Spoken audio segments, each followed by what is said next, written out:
All right, welcome back, everybody. It is 1:45 on Monday, October 26th. This is the Colorado Oil and Gas Conservation Commission. We have initiated our 900 series rulemaking this morning with some very excellent presentations by staff. I hope that everyone listened in. It was very well done and helped frame the issues for us. And at this time, we will be moving to public comment. We have 67 individuals that have signed up for public comment. We will call on you, and we will, as has been our case, start with elected officials that signed up. And for elected officials, you will have 5 minutes for public comment, and then we will move to citizens from the state of Colorado and otherwise, I guess. And they would have 3 minutes each. And we look forward to hearing from our public commenters.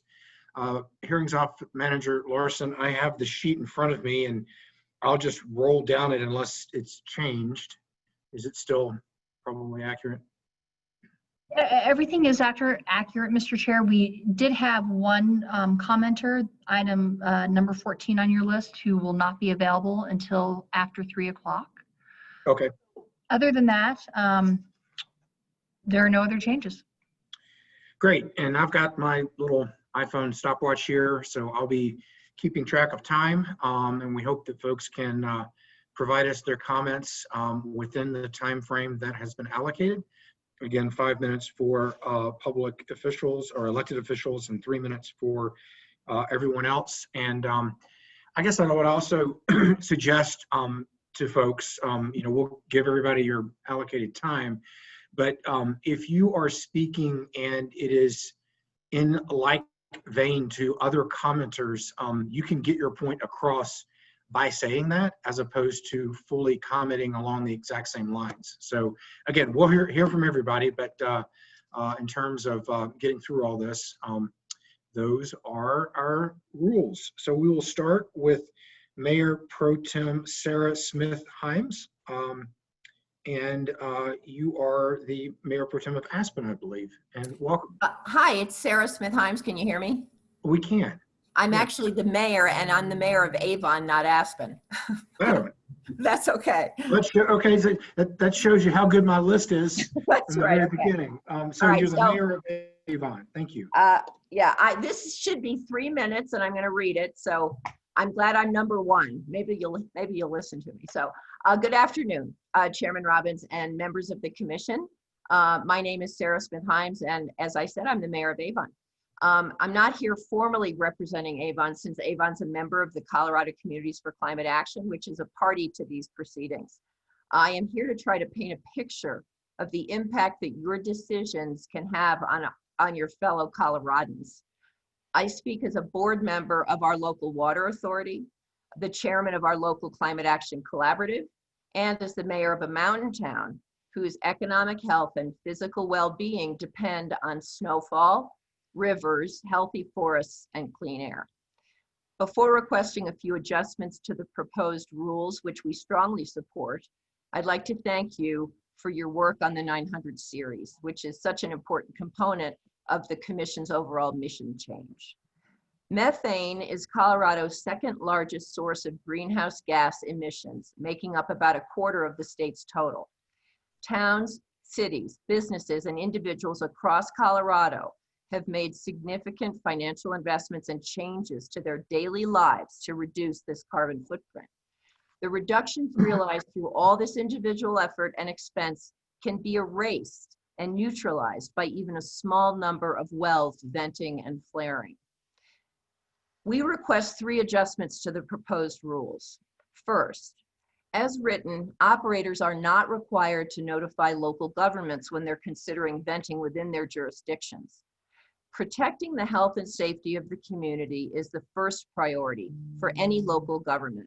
So notification of any activity occurring within their jurisdiction that may pose a health risk is a basic and entirely reasonable expectation.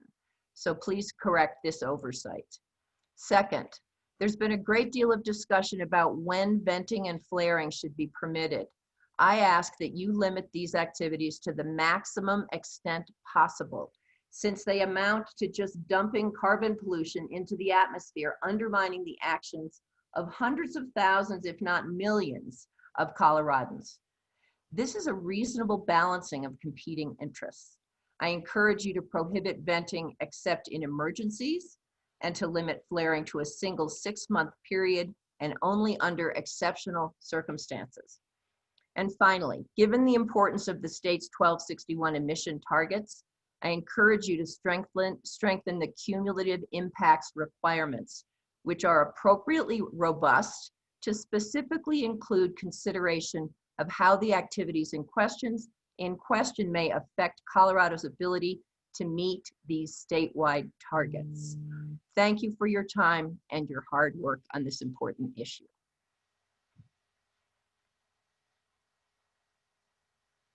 Thank you, Madam Mayor. Appreciate your comments. Next, we have, commissioners, if you have a question, like raise your hand or something, because otherwise I'm just going to roll into the next one. Normally we listen to our comments, but if there is a question, just let me know and I'll try to keep an eye out.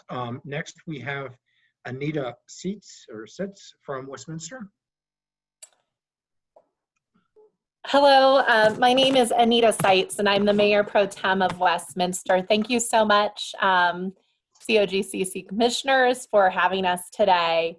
I also am going to read my comments, and I hope to be brief. So while I'm not formally representing Westminster, Westminster is a member of Colorado Communities for Climate Action, which is a party to this proceeding. And I can tell you that the views I'm expressing have widespread support among my constituents and are the reason that we are members of Colorado Communities for Climate Action. First and foremost, oil and gas drilling has enormous impacts on both public health and on carbon pollution. I recognize that limitations on drilling might mean some economic impacts for some communities, but continuing to drill and continuing to emit carbon is already having enormous economic impacts on many communities across the state. In Westminster, climate impacts us in many ways, whether it's our water supply, our infrastructure, or just general public health. It has a real impact on my residents. Just this year, Westminster was not alone. I think utilities across the entire Front Range saw a 33% increase in water use. And that was because of the high heat days that we experienced. This impacts us as a utility, but it also impacts our residents' pocketbooks as they have to pay more to keep their landscapes watered. So I want to express my broad support for the proposed rules with three specific items that I believe you should strengthen in order to hit the right balance between protecting the health of everyone in our communities, particularly our most vulnerable, our children, our elderly, and those with underlying health conditions. Preventing a terrifying increase in the impacts of climate change like fires, flooding, and drought. So much that our state is experiencing right now. And then protecting the economies of communities that suffer real impacts because of fossil fuel extraction. And finally, the desire and the economic need for drilling oil and gas. I believe operators should have the obligation to notify local governments anytime they are considering venting or flaring. The impacts are substantial enough that local governments have the right to know in advance of any such consideration. Second, I believe that the COGCC is going to allow flaring out, the COGCC is going to allow flaring outside of emergency situations. It should be for no more than a single period of 3 to 6 months. Flaring should be highly limited to exceptional circumstances. And if an operation under exceptional circumstances requires flaring to last longer than this operation is appropriate. Finally, I believe that venting should simply be prohibited except in emergencies. Flaring is dangerous and wasteful enough, but venting is substantially worse and simply shouldn't be part of how operators exploit fossil fuel resources. So thank you so much for your time and your consideration. I appreciate all of your hard work on this, and I look forward to hearing your final decision. Thank you. Thank you. Commissioner McGowan has a question for you. Yes, Commissioner McGowan. Hi, thank you. Thank you for your time today. And I just want to ask this question because my guess is we're going to have several local governments ask for a similar request, which is to be notified when there's venting or flaring occurring. In reading the comments from operators, you know, it's venting and flaring in some instances is a part of what a piece of equipment does, and therefore notification could be quite frequent. There's a lot of feedback about using the form, some form that they're going to have to use when they're going to vent or flare, and wanting to be clear about how often and under what circumstances. So as a local government representative, would you want to be notified every single time venting or flaring occurs, or when it seems like it's something substantial? And I'm not sure that I'm explaining myself very well. So hopefully you're understanding what I'm trying to say. Sorry. So what I'm hearing from you is that you've heard from operators that venting and flaring are a natural course, normal procedure that happens quite frequently in their business. And so would I want to be inundated as a local elected receiving all of these notice? And the answer is yes, because I think that provides in and of itself transparency. It allows us to make the determination when this needs to be publicly noticed or an alert given to our residents, perhaps for people who have underlying health conditions. But yeah, I guess I would err on the side of having more notice, not less, recognizing that it may be quite frequent. Thank you. I appreciate that. Thank you, Commissioner McGowan. Excellent question. I was wondering the same thing. And thank you for your testimony. We now will turn to Matt Johnston, Brighton City Councilor, if my notes are correct.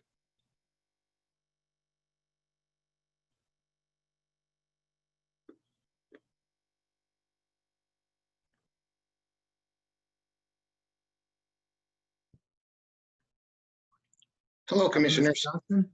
Yes, thank you very much, Mayor Pro Tem Matt Johnston out of Brighton. Once again, not representing Brighton as a whole at this point, but definitely want have a few comments I'd like to make. Thanks for giving me the time.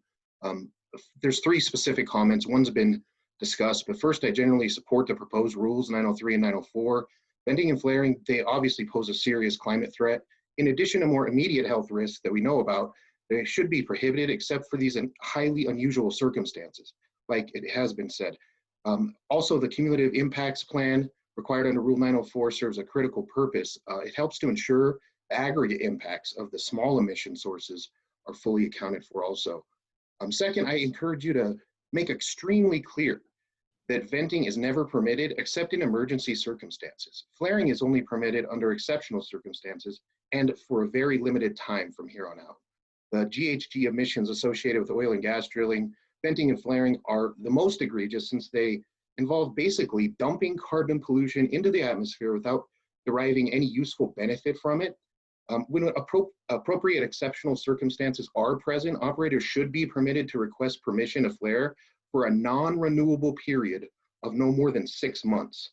And third, just like Mayor Pro Tem Seitz just spoke on, I ask you to not include exceptions to the local government notice requirements. As local officials representing our communities, our constituents obviously expect us to know about the activities that may pose any short and long-term community risk. And so we do deserve to know about these activities. I think it's really important that operators who wish to flare or vent, they are required to alert nearby local governments on their desire or intent. I think that that's the most important part. And like Mayor Pro Tem Seitz said, I'd like every time to be notified, but I'd also like us to realize this shouldn't be happening as much as it is. There is other ways to deal with these chemicals.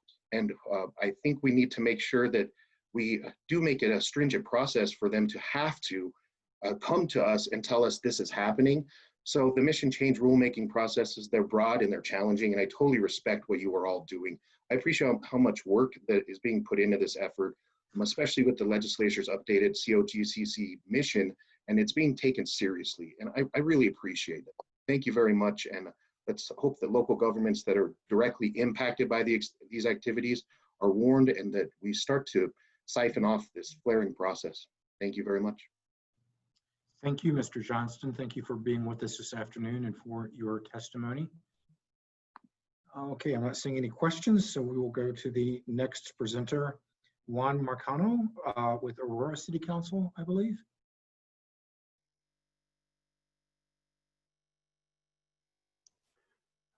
All right, can everyone hear me? We can hear you, yes. All right, wonderful. So good afternoon, Chairman Robbins and Commissioners. I'm happy to be here with you today. My name is Juan Marcano, and I do serve on the Aurora City Council. And I do want to state for the record that, like a lot of my colleagues here, I'm speaking on behalf of myself and not on behalf of the City of Aurora, although I do have a number of residents and constituents here in my ward that are very interested in the work that y'all are doing, and frankly, very appreciative. So I want to draw your attention to some of 2020's highlights so far. I know we can go into probably quite a bit, but I'll keep it just to the environmental impact. You know, we've had a new record this year for number of days over 90 degrees. The entire state is in a state of drought, with most of the state in severe drought, nearly a fifth in the most exceptional or extreme category of exceptional drought. We've had more alerts in the Denver metro region for fine particulate matter so far this year than any year in the last decade. And I personally grew up with asthma. My wife has asthma, and we feel these impacts when we have these bad weather or these poor air quality days. We have a nearly 20% decline in the Colorado River's average annual flow compared to the last century. And here in Aurora, we have been under burn restrictions since May. And Aurora Fire Rescue has been out providing mutual aid to jurisdictions all over the rest of the state during this record fire season. And I'm really, really grateful, and I'm sure you all are as well, for the snowstorm that came through that has kind of helped bring the Cameron Peak fire and the East Troublesome fire under control for the time being. But the bad news is that they're looking at this as a temporary reprieve, and as it starts to dry out and warm up again, they're concerned that the fires will be able to reignite. So to me, this is really what climate change means. And we're gonna frankly see worsening effects without dramatic reductions in carbon pollution. At the same time that we're dealing with methane emissions from flaring and venting and other drilling operations, we're also seeing huge health impacts on our community, including exposure to carcinogens, particulate matter that damages the lungs and the respiratory systems, and a whole host of other dangerous kinds of exposure. And moreover, we know that low-income communities are often communities of color are especially hard hit by these impacts, creating what are known as sacrifice zones. For example, a pad of wells was approved last year here in Aurora out in the Northeast Plains, just 1,100 feet away from a mobile home community that sits in a low-lying basin just south of I-70. And the residents from that area expressed concerns around these compounds being emitted through venting that might be able to linger in that basin and worsen their air quality already. That's already pretty rough just based off proximity to I-70. So I want to thank you all for considering the strong rules that you've made thus far. I want to express my support for all the work that you have done, but I do want to offer one key change, and that is to please prohibit venting and flaring with the exception of an emergency.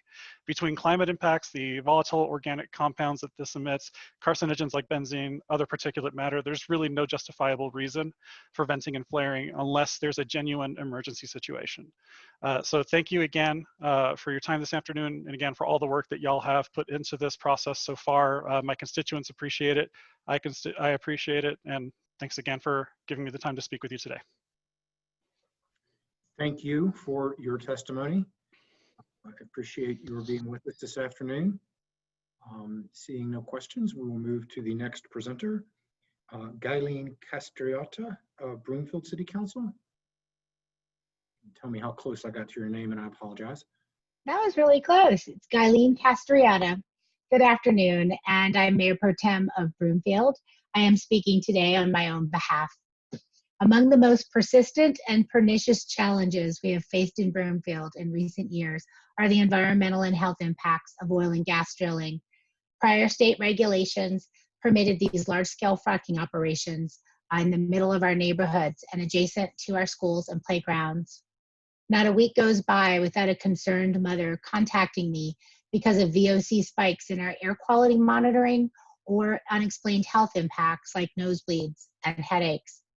In July, researchers at the University of California, Los Angeles and University of Southern California published research that found pregnant women exposed to high levels of flaring at oil and gas production facilities have a 50% higher odds of premature birth when compared to mothers with no exposure to flaring. Measures to minimize flaring could protect the health of infants. Based on our experience in Broomfield, I believe it's critical that venting simply be prohibited entirely, except in the event of an emergency, and flaring should only be permitted under exceptional circumstances. If those exist, operators should be permitted to only seek a single short-term exemption to the prohibition on flaring, and only if they know how they will be able to proceed without needing to do it in the future. This is consistent with the approach we're taking in Broomfield, and I urge you to ensure that the Rule 903 you adopt treats these activities with the extraordinary caution they deserve. Also, based on our experience in Broomfield, I applaud and support the strong proposed cumulative impacts requirements. Individual projects can add up to a substantial impact, even if the individual impacts are relatively modest. On 10/31/19, the director delayed the final determination for the Acme Pad application. It's within 1,500 feet to the north of the Broomfield boundary and a 55+ community already suffering health impacts from another development less than 1,500 feet to the south. If the Acme Pad is approved, the senior community will essentially be surrounded by large-scale oil and gas production facilities. The director wisely delayed the final determination for this application until the following rulemakings have been completed and the application has undergone a technical review process in compliance with the new rules to include the mission change rulemaking, alternative location analysis, and cumulative impacts. Ensuring that drilling operations don't harm people and communities, not to mention their contribution to climate change, is clearly a central part of the COGC's mission. And I appreciate the seriousness with which you're taking this on. Thank you. Thank you for your testimony and for being with us this afternoon. We appreciate that. I'm not seeing questions, so we will move to the next elected official, Emma Pinter, a commissioner with Adams County.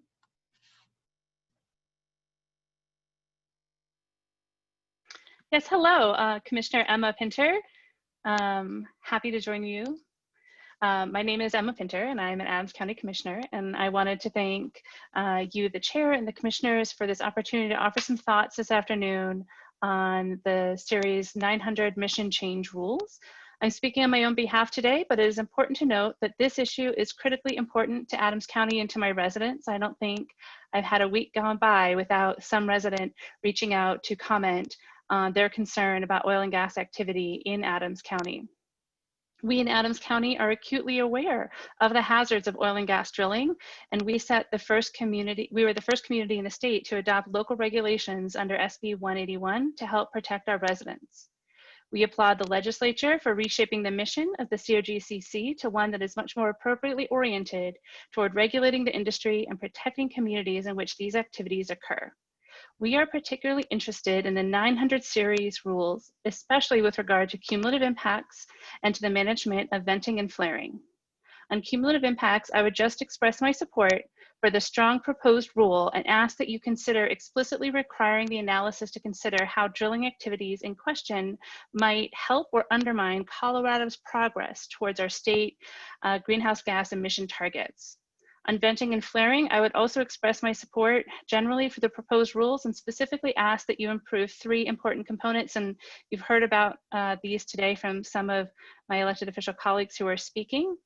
First, to strictly prohibit venting except in cases of emergencies. Venting methane is simply absurd from a public health and a climate change mitigation standpoint, and there is no circumstance outside of a genuine emergency where it should be permitted.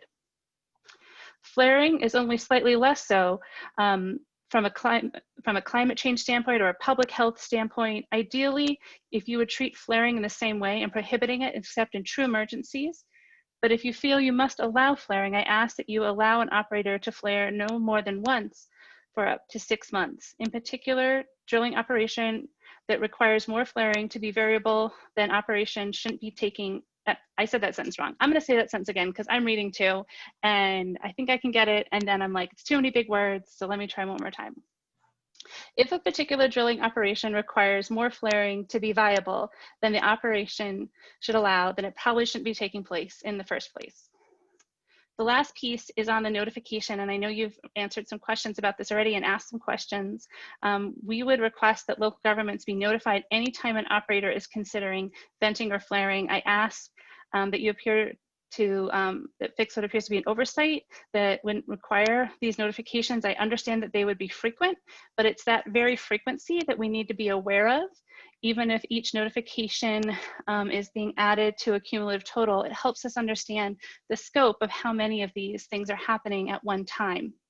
I know you've been asked to do some ambitious and difficult work, some first of its kind work for Colorado, and I'm grateful for the seriousness which we are taking on this task. I appreciate the hard work to date, and I thank you for considering my comments. Do you have any questions? Thank you, Ms. Pinter. We appreciate you being with us. Appreciate your comments, and actually I appreciate you getting that right, taking your time. I don't see any comments, but I just want to thank you and your commissioners and your staff. They have been very helpful in terms of their participation with us. They are a stakeholder, and we've gotten good information from them. So thank you for the participation. We look forward to working with your community as we venture into the new state-local government relationships contemplated by Senate Bill 19181. So we look forward to being with you. That would be great. We're really trying to lean in, so it's good to hear good feedback on our staff. So thank you. Yep, they're doing great. All right, Matt Shear is next. I believe Mr. Shear is an Eagle County Commissioner. All right, this is Matt Shear. Can you hear me? We can hear you and we can see you. Hello. Hello and good afternoon. And thank you to the members of the commission. My name is Matt Shear and I'm a commissioner in Eagle County.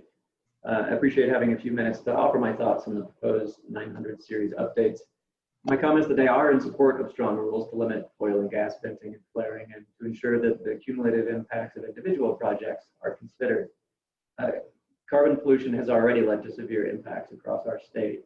The fires that are still burning across Colorado, not to mention California, Oregon, Washington, and elsewhere are following in lockstep with climate science predictions, except that they're happening sooner than predicted.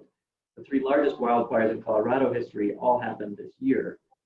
These disasters vividly illuminate just some of the ways in which climate change is so destructive. Eagle County has suffered two devastating wildfires in the last 3 years. The Lake Christine fire in 2018 came breathtakingly close to destroying the town of DeSalle. And the Grizzly Creek fire on the western border of Eagle County this summer shut down I-70, our primary artery of commerce, for 2 weeks.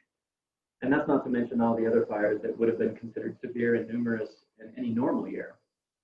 And it's not just the fires that happen in our own county. Fires burning in our neighboring communities to the west and in other parts of the state are not only causing enormous air quality and economic impacts in those communities, but the Coloradans across the state. These have devastating short-term and long-term impacts to community health and economic well-being.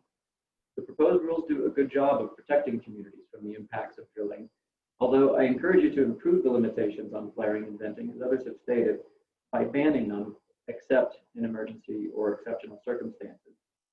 Also, I'm a little confused by what seems like backtracking on local government notification requirements.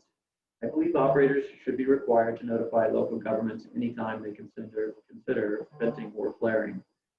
Finally, climate change and health impacts are both urgent challenges, and with every month and year that go by without dramatic reductions, we are positioning Colorado to be less economically competitive, less healthy, and with a diminishing quality of life. So thank you for your work on these and all the mission change rules. Drilling can have enormous impacts to Colorado communities, and these rules will help ensure our communities are protected. So I strongly encourage you to continue strengthening Colorado's protections against the unintended but still damaging impacts of drilling. Thank you, Commissioner Shear. We appreciate your taking time with us this afternoon and for your comments. I'm seeing no, oh, I do see a comment from a fellow former county commissioner, Commissioner Messner. Thank you, Mr. Chair. And thank you, Commissioner. And I just have a question to kind of generally all the electeds that are providing comment around notice to local governments. And so I'm just trying to make sure I understand what the concern is, because in 903, which is the venting or flaring of natural gas section of the 900 series rules, and under Section A, which is notice to local governments, it does indicate in Section 1 that as soon as practicable, prior to, but no later than 2 hours before, any planned flaring of natural gas allowed pursuant to this Rule 903, operators will provide verbal, written, or electronic notice to the relevant and proximate local governments, as well as to the local emergency response authorities. And so I guess my question is, are you looking for more than that? Or is this address your concern? Because I'm noticing that this is a consistent comment amongst the different folks that have testified up to this point. And so perhaps they were looking at prior rules, prior revisions, prior drafts, or is there an additional concern to this? No, my understanding was that had been revised, that it was in there and was from staff level being, I guess, reduced whenever that requirement was. So if that is not the case, and I think we all seem to be of that understanding. So I'm not sure then where we currently stand with those, and if we do have that notice, then that would be a step in the right direction. But I am not sure current on exactly where we are with that. Okay, well, I appreciate that, and I understand that we've had a number of different drafts, and so perhaps some of the comments have been developed prior to the most recent version, most recent draft, and so thanks for that. Commissioner Messner, I appreciate you bringing this up, and I note that AAG Minor, our Assistant Attorney General, is available. Perhaps AAG Minor, if you could sort of set the stage so that we're having a productive commentary from folks on this point, I think that would be helpful. Thank you, Mr. Chair. I'm happy to do that, and I certainly don't intend to speak for any of the public commenters or for the party that they seem to be a part of, which is Colorado Community for Climate Action, and that party will have an opportunity to give a presentation later and of course give you their view. Based on my reading of their pre-hearing statement, I believe that party supported a change that was made between the straw dog draft rules and the June 19th rule, which added venting to Rule 903A. It previously, consistent with COGCC's current rules, only covered flaring. That addition of venting was removed by staff in the October 20th draft, which reflects changes to the definition of venting that in staff's view made it less necessary for any notice of venting to go out. So notice of flaring, consistent with current practice, is still going to be given to local governments. And as Mr. Leonard explained earlier, that sort of the provisions around that providing of notice were substantially expanded beyond what the current rules are. But my guess is that what Commissioner Scher and the other local government officials are referring to is the removal of venting between the June 19th and October 20th drafts. Would you care to comment, Commissioner Scher, further? No, and I will, that you'd mentioned too that the CC4CA as a being interested in this will be commenting. I think we'll get more clarification on that from our understanding there. So thank you. Great. Okay, great. Thank you. Thank you, Commissioner Messner, for starting out that discussion. I think that was helpful. We will continue then. Micah Rosner, Edgewater City Council, I believe, is next. Hi, that's me. I'm Michelle Rosenauer. I'm an Edgewater City Councilor. Thank you for your time this morning. I want to echo comments made by specifically Councilor Marcano and Mayor Pro Tem Anita Seitz. I'm here on my own behalf, and I know we have some technical comments being heard today, but I want to have a more casual conversation. As a city that doesn't have oil and gas drilling or venting and flaring directly in our limits, I still do think this is a huge concern for our residents and our council at large. I support the draft rule prohibiting routine venting and flaring, and it's a big and in my mind, the most crucial part of this conversation, and it needs to be as clear as possible, that prohibition for both new and existing wells. And I also support the ban on pits, except for emergencies.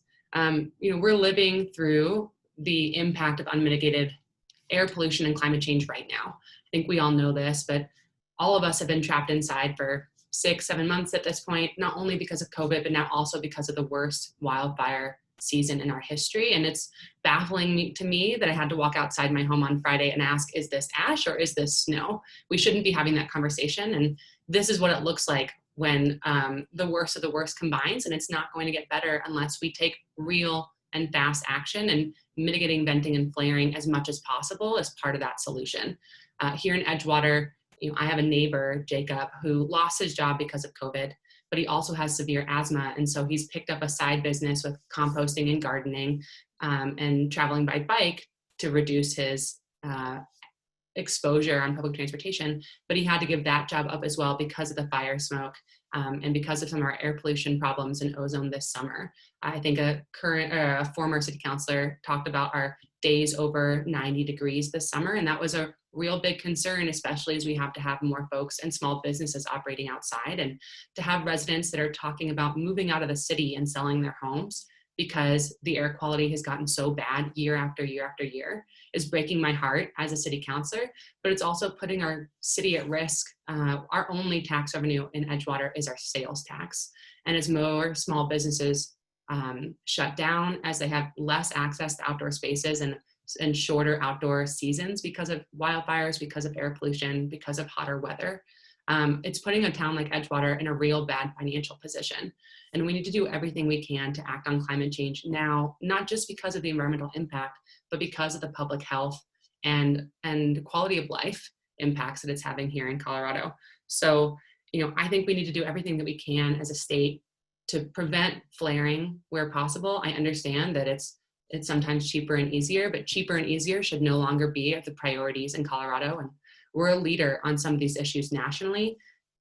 Creating these really strong rules is another chance to lead nationally and in the West on issues that are becoming increasingly not just important, but popular with the public. So I want to make sure that the venting and flaring is limited to only emergencies when necessary, that we're banning these pits in the same circumstances, and that we're taking the concerns of even our smallest cities and residents to heart in this conversation. So thank you for the work that you're doing and for the chance to speak to you today. I really appreciate it, and I hope that you take these to heart. Thank you for your being with us this afternoon and for your testimony. We do appreciate it. I'm not seeing folks with questions, so we will allow you to move and bring the next commissioner on board. And this is Commissioner Matt Jones from Boulder County.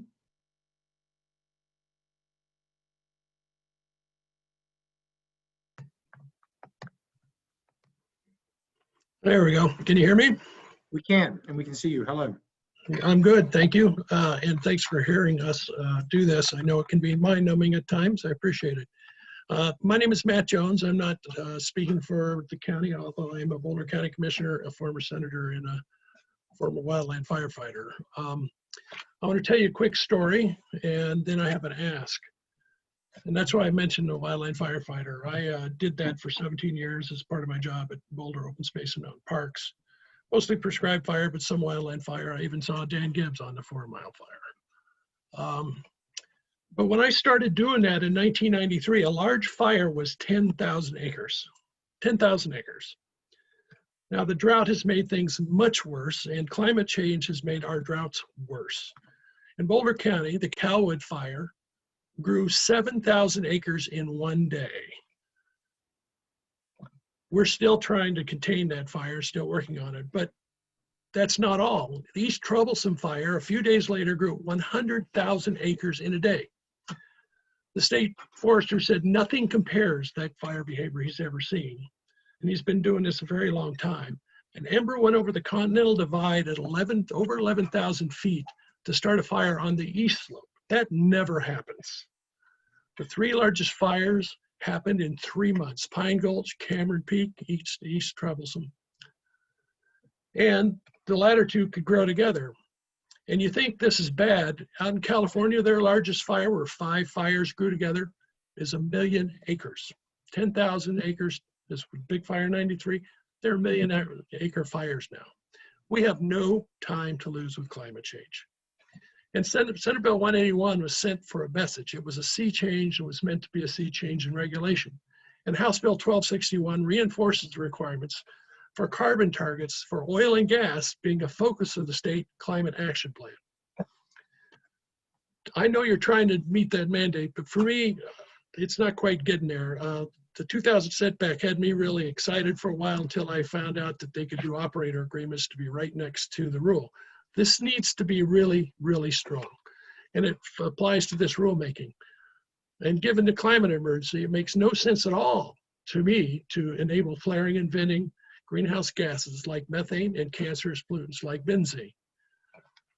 To your rule, I don't think any venting or flaring should happen. The industry brags all the time about how effective they are at catching their emissions. They should not be emitting at all. But if they have to, they should be only do it, the venting in emergencies, and if they flare, only a very short period of time. And to the rule question about notice to local governments, they shouldn't flare and vent at all. Notice to local governments for both venting and flaring is small. It's like chicken feed. They should be able to do that. The Senate Bill 181, I think intent was to do exactly that with the local government role. Thanks very much for your solid work on cumulative impacts. Operators should absolutely be required to conduct a thorough and cumulative impact assessment that considers the aggregate impacts of all the smaller emission sources and considers how the proposed operators will help or hinder achieving the state's 1261 carbon targets. So thank you for listening to me. Thanks for your hard work on this. I know it's hard and it's detailed, but we're dependent on you. Coloradans are dependent on you. People in Boulder County are depending on you. The climate's depending on you. So thanks for your time. Thank you, Mr. Jones. We appreciate you being with us and providing that perspective. I'm not seeing anyone with questions, so we will move on to our next presenter, Catherine Goff.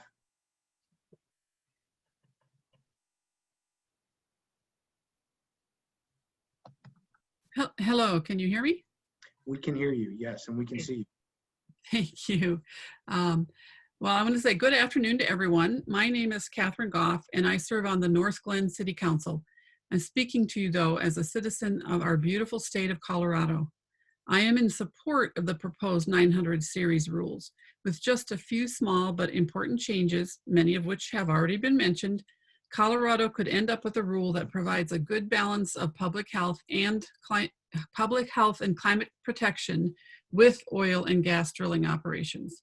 Colorado needs these rules because the climate crisis is here now. It is not just an idea or a potential future, but it is a real and immediate crisis in our state. As Governor Paulus has been pointing out, the 2 largest fires in recorded Colorado history are both burning at this very moment, along with other fires around the state and across the West, leaving our air dangerously smoky and polluted.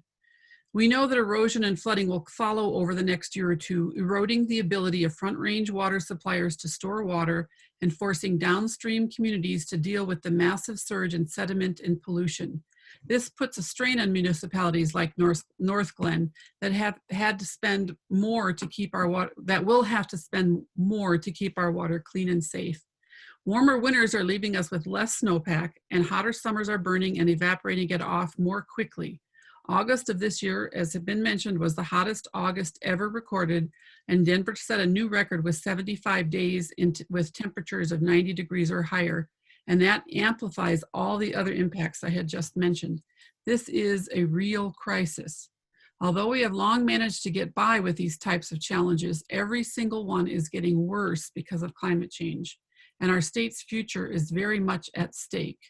We depend a lot on tourism and people coming from out of state, and we want to have our beautiful state be maintained to the level that people will continue to want to come and enjoy it.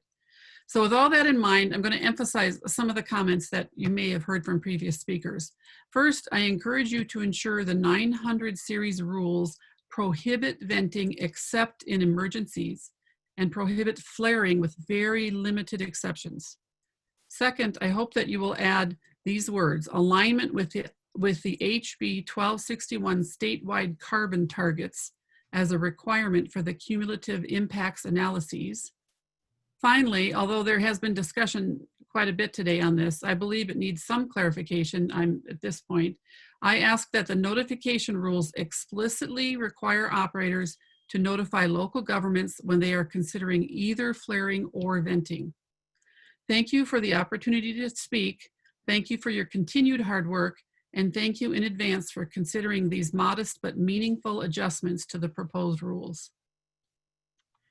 Thank you for your testimony this afternoon. We do appreciate you being with us and taking time out of your afternoon to present to us. I'm not seeing any questions from commissioners, so again, we thank you. I believe that we now will turn to Al Loande. Is that right, Ms. Larson? Yep, okay. I'm not quite sure who he is with. If you could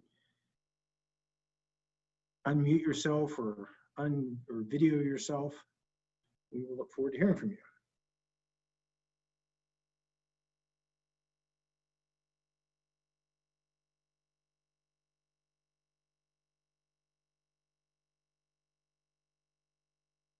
Unmute. Can you hear me? We can hear you, yes. All right, thank you. Sorry about that. I'm on the road, so I had to figure out how to do this on a phone, so sorry about the delay. After following all these elected officials, I'm a mere citizen. I feel, well, singular.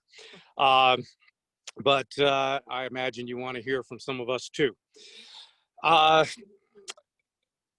I'm not going to go into redundancy that everyone else has about the economic and health effects of climate change.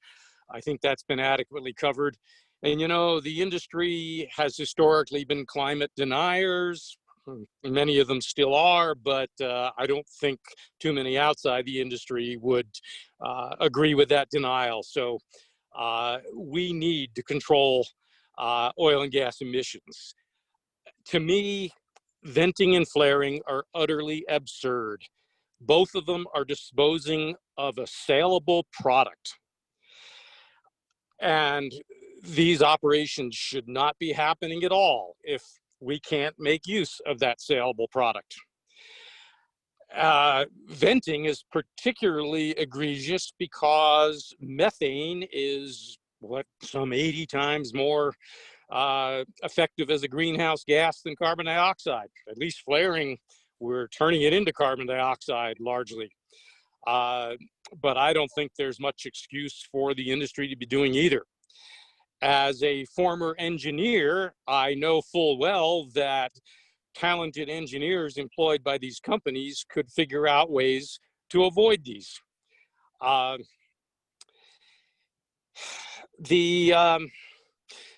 You know, I'm almost 70 years old, so I've seen a lot of environmental regulations come through over the years. And every time industries affected cry how it's going to put them out of business. And, you know, it never does. They always find ways to comply with those regulations and sometimes even turn wastes into resources in the process. The idea that the oil and gas companies cannot reduce venting and flaring to an absolute minimum is absurd. You know, every time I watch TV, I'm assaulted by millions of dollars worth of ads from these companies telling us how great they are. Maybe they ought to spend those millions on some pollution control engineering. You know, their cries of impoverishment from regulation would not be quite so laughable. Anyway, I support what the commission is doing under the new House bill, and I support these particular regulations. I urge you to make them as strong as possible. Only in absolute emergencies should either of these practices be allowed. And I think that what's an absolute emergency needs to be very tightly defined. I thank you for your time. That's all I have. Thanks. Great. Thank you very much for participating with us and providing your perspective. We will now go to our next speaker, Clarence Morey.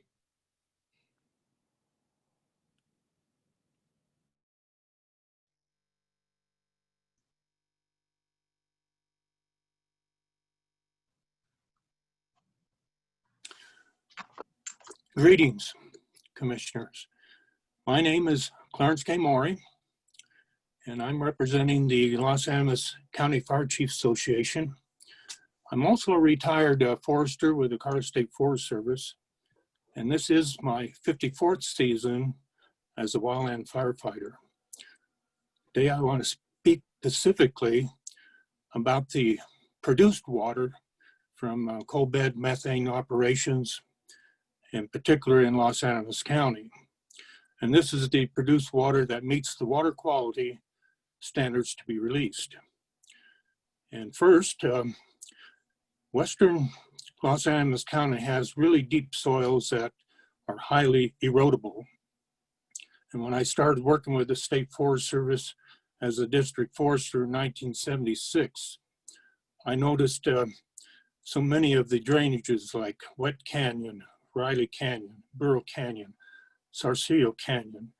They were dry arroyos in the summer that when we had a thunderstorm, high amounts of sediment would wash down these canyons and into the Purgatory River and then into the Trinidad Lake Dam Reservoir there.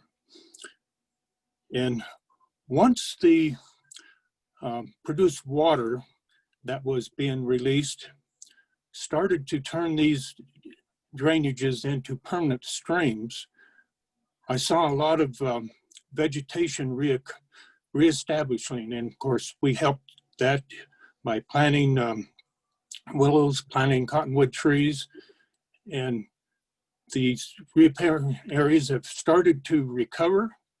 As the vegetation increased, less sediment is being released in these canyons. And so in this sense, the produced water has really benefited the terrain and benefited all the people in Los Animas County, from the ranchers. Certainly it's improved the wildlife, these type of things, and reducing this erosion. Secondly, this produced water is very valuable to the local fire departments for fire suppression.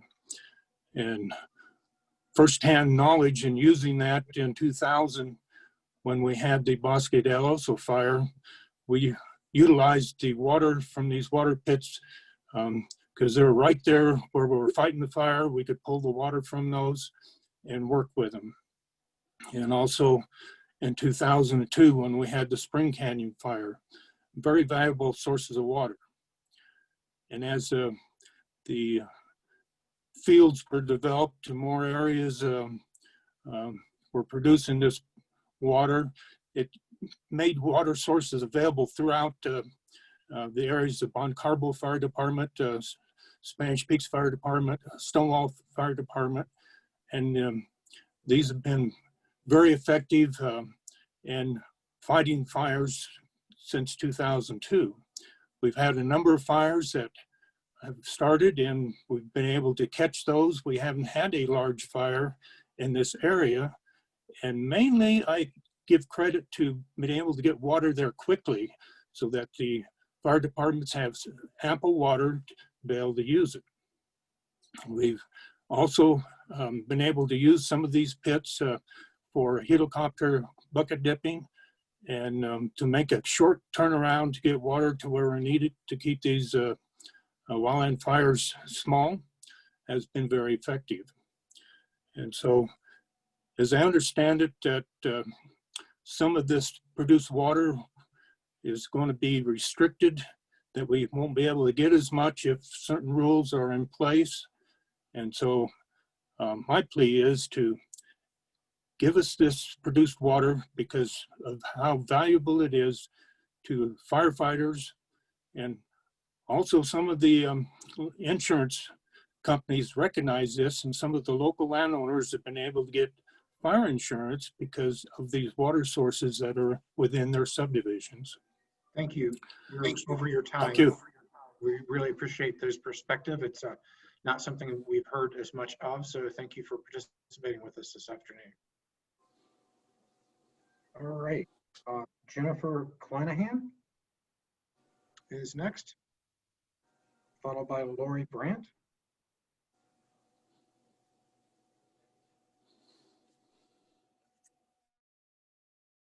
Hi there, can you hear me? We can hear you, yes. Great. Good afternoon, my name is Jen Klanahan. I'm the Colorado State Director for the Mountain Mamas. We represent thousands of moms and parents across Colorado that want clean air for our kids' health today, as well as a bright future tomorrow that is not marred by climate change. Thank you for the opportunity to speak today, and thank you to everyone for their work on this critical issue. We are in favor of Staff Rule 903 with the hope that it can be clarified a bit and therefore strengthened. We must prohibit all routine venting and flaring, except in the case of a true emergency.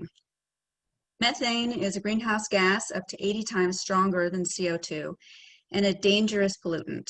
It accounts for nearly 25% of Colorado's greenhouse gas emissions, leading us down the path to more and more devastating wildfires, more insect-borne disease, drought, and potential food shortages.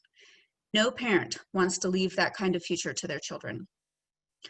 Permits for new wells should not be granted until the applicant has demonstrated that all natural gas will be captured upon production. Operators of existing wells should not be permitted to flare or vent unless they receive permission from the director, a situation that should only be allowed once and for no more than 6 months and after a gas capture plan has been submitted. Language should be added to the rule that makes it clear that flaring and venting are wasteful and that the COGCC intends to ban routine flaring and venting in order to avoid waste. We also encourage you to ban pits rather than allowing and even encouraging them. They poison our air, our water, and wildlife. Moms work hard to protect their kids. We teach them to look both ways before crossing the street. We cut their food into little pieces so they won't choke. But we can't clean the air by ourselves, and we can't prevent climate change on our own. That's why we depend on commissions like the COGCC to help us protect our kids. Colorado also has an opportunity to lead with strong rules that will show other states how we can get this done. Let's make sure we lead where we want them to follow. Thank you. Thank you for your testimony, and thank you for being with us this afternoon. Ms. Klanahan, very much appreciate that. Let's see.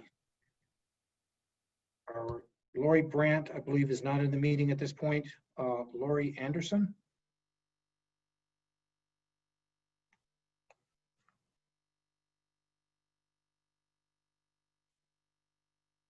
There we go. Thank you. Good afternoon. My name is Lori Anderson. I am a council member in Broomfield speaking on my own behalf. Thank you for the opportunity to testify today. I live in Broomfield, where I am raising my kids about 1/2 mile from a 19-well large-scale oil and gas operation. I am also a Colorado field organizer for Moms Clean Air Force. I am concerned about our quality. Actually, I can start my video here. I am concerned about our air quality and want to ensure our children have a stable future as we face the realities of climate change. We support the draft rules prohibition on routine flaring, venting and flaring of natural gas, and we urge the Commission to support staff's proposed Rule 903, which sets clear prohibitions on routine flaring and venting of gas in order to protect the health of communities and the climate. These rules must prevent any future occurrence of flaring because of lack of pipeline capacity. I am sure you all recall the flaring that occurred in Triple Creek back in December 2017. Nearby residents reported that the flaring mostly occurred on nights and weekends, which seems suspicious. However, reports filed with the state showed that extraction had received permission to flare more than 1 million cubic feet of gas because of what the company called upset conditions, that the existing gas pipelines were at capacity and there is no other place for the methane to go on those recently fracked wells. Stated differently, the company had failed to secure pipeline capacity. Flaring is a waste of valuable resources, and the unnecessary flaring in Triple Creek is suspected to be the cause of health impacts in that area. Not to mention the flaring in December of 2017 of 110 million cubic feet. Even if the flaring was 98% efficient, the uncombusted 2% would have amounted to more than 2.2 million cubic feet of natural gas released to the atmosphere, in addition to the carbon dioxide and other combustion byproducts. These emissions at Triple Creek were released in an urban residential area. Additionally, please add language that makes it clear that an operator can only obtain a new permit if they demonstrate the ability to capture 100% of their gas upon production via a signed self-certification requirement that the operator will have connected to a gathering line prior to production. Venting and flaring of natural gas represent a waste of an important energy resource and pose safety and environmental risks. Flaring should be prohibited except for during emergency conditions. Venting should be strictly prohibited except for in extreme cases for safety reasons. Operators who are routinely flaring must quickly transition away from this wasteful practice. Venting and flaring can release harmful volatile organic compounds like benzene that contributes to ground level ozone and causes cancer. Families like my own, living near oil and gas operations, are rightfully concerned about our air quality, but air pollution can travel long distances, so these flaring regulations will benefit residents across Colorado. We look forward to strong regulations that protect our communities from methane pollution and other hazardous chemicals, which is necessary to reduce the impacts of climate change. We are counting on you, and our children are counting on you. Thank you for your time. Thank you, Ms. Anderson, for being with us this afternoon and for presenting your perspective. It is helpful and we appreciate it. Looking around, I don't see any questions. So again, thank you for taking the time this afternoon to be with us. Jessica Hamilton. There we go. Hi. Hi.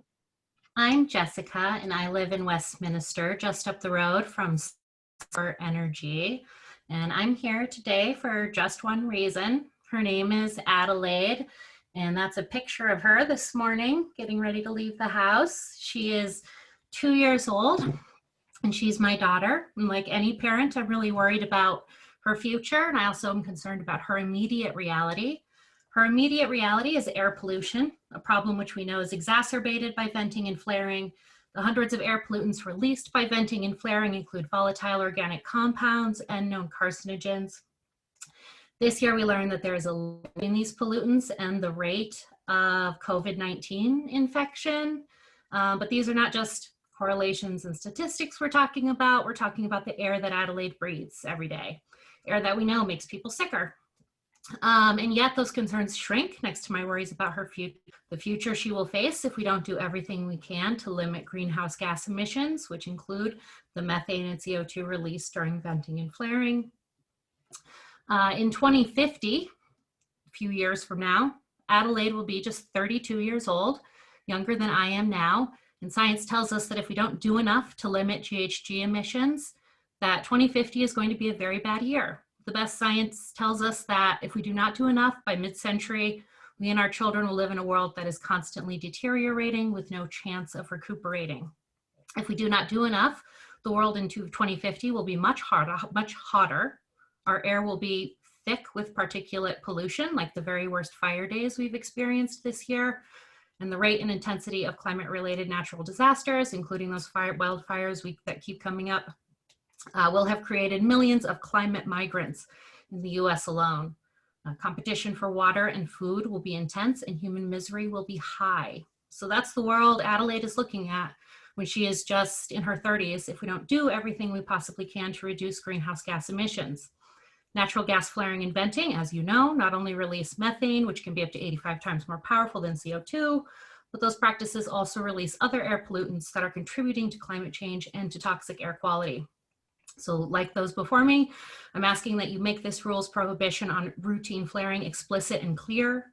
In addition to prohibiting flaring and venting at existing wells and requiring a gas capture plan from current permit holders, the rule should include language to make it abundantly clear that an operator can only obtain a new permit if they demonstrate the ability to capture 100% of their gas upon production.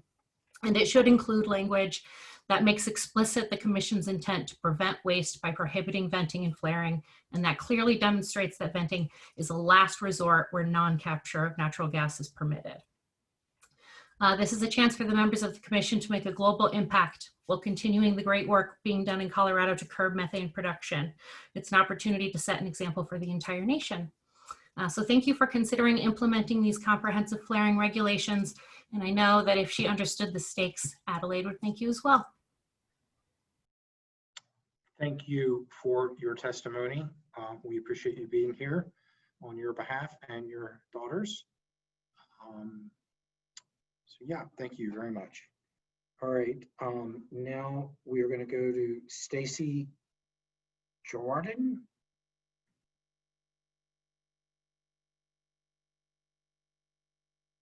Hello?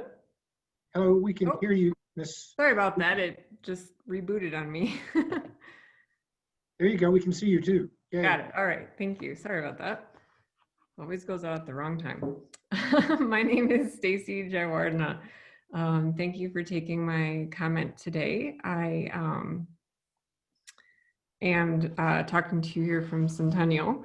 I would like to express my support today for the strengthening of the rules to eliminate routine flaring and venting of gas at new and existing wells. I have 2 children. My son Theo, who is 3, he's been, and I also have a cat. The wrong time to come up to me. I have 2 children. My son, who is 3, he's been to the emergency room 3 times for respiratory issues, twice ending up in the ICU. He now takes a daily steroid inhaler, and we're constantly checking, the air quality. I have, I think, 3 different air quality apps on my phone and worrying about his health. My daughter has also recently, she's 5, but has started to exhibit some allergy and respiratory type issues. So just generally concerned for my children's health. Along with the health concerns to flaring, I also worry about the contribution of the methane and CO2 to the atmosphere, leading to climate change. I want to raise my kids in a healthy and safe Colorado. My daughter wants to be a dancer.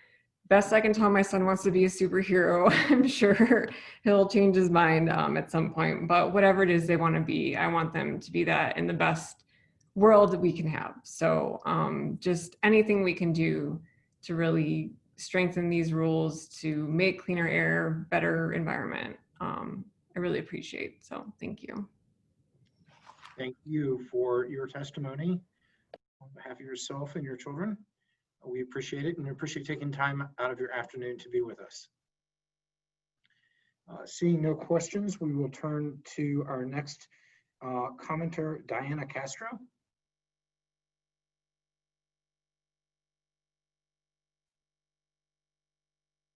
You need to unmute yourself.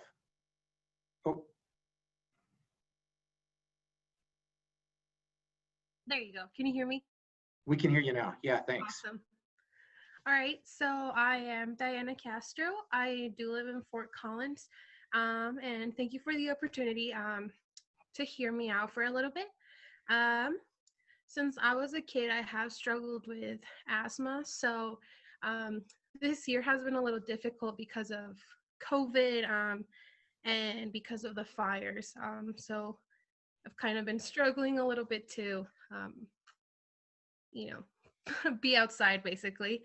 I'm also concerned a little bit because I do live pretty close to a lot of like fracking wells, and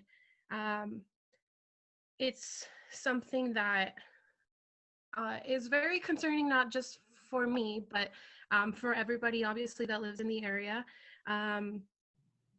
you know, I constantly think about those things, and on top of that, I think about all the pollution in the air, and just how, you know, the air that I breathe every day isn't as clean as I'd like it to be. I like the person before I spoke said that they constantly check the air quality every day.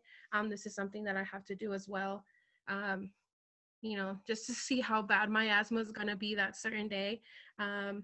So I think that, you know, it's important to ask, you know, like our state government to protect our citizens and make sure that we're doing the best we can to contain all of those gases, and just make sure that we have a healthy air to breathe. So yeah, we're just wanting to eliminate routine flarings to protect our community. So yeah, that's all I wanted to say. Great. Thank you for spending some time with us this afternoon and for your testimony. We appreciate it. Yeah, of course. Thank you. Great. Emily Riggs is next.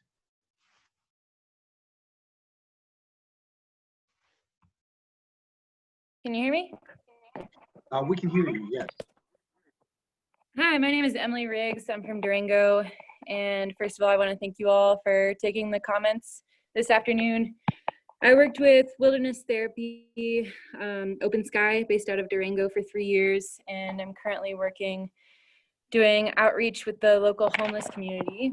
And I see firsthand absolutely the critical ties between our natural world and environment and our public health and well-being. Nowhere is that relationship quite as evident as it is in the case of unregulated flaring and venting. As so many people have said before me, the impacts of releasing hazardous air pollutants and ozone-producing methane wreak havoc on the air quality and health of our communities, particularly those ones that are living in proximity to the oil and gas development. Often we're seeing that these communities are disproportionately affected by oil and gas activity and environmental violence have the least voice influencing these decisions. This is why I believe we need to bring communities of color and low-income communities to the center of the conversation. And I encourage the Commission to do so for the 900 series and forthcoming rulemakings. Additionally, the West is on fire and climate crisis is on the rise. Methane is 84 times more potent a greenhouse gas than CO2.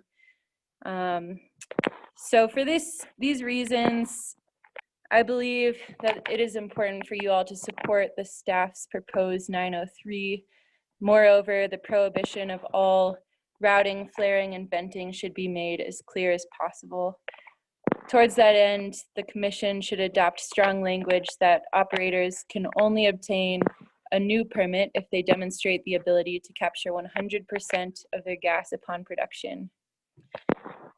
The COGCC has to ban pits except for emergency pits and cutting trenches. Pits impact groundwater, wildlife, and cause air pollution.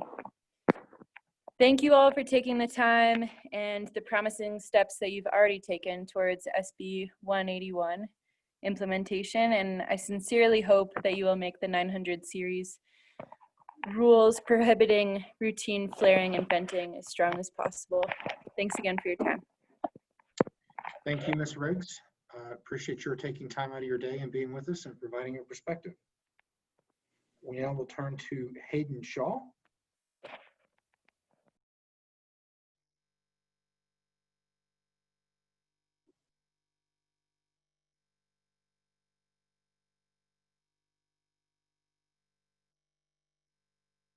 Mr. Chair, actually, we will be hearing next from Mr. Alan Harvey, and then we can move on to Mr. Hayden Shaw.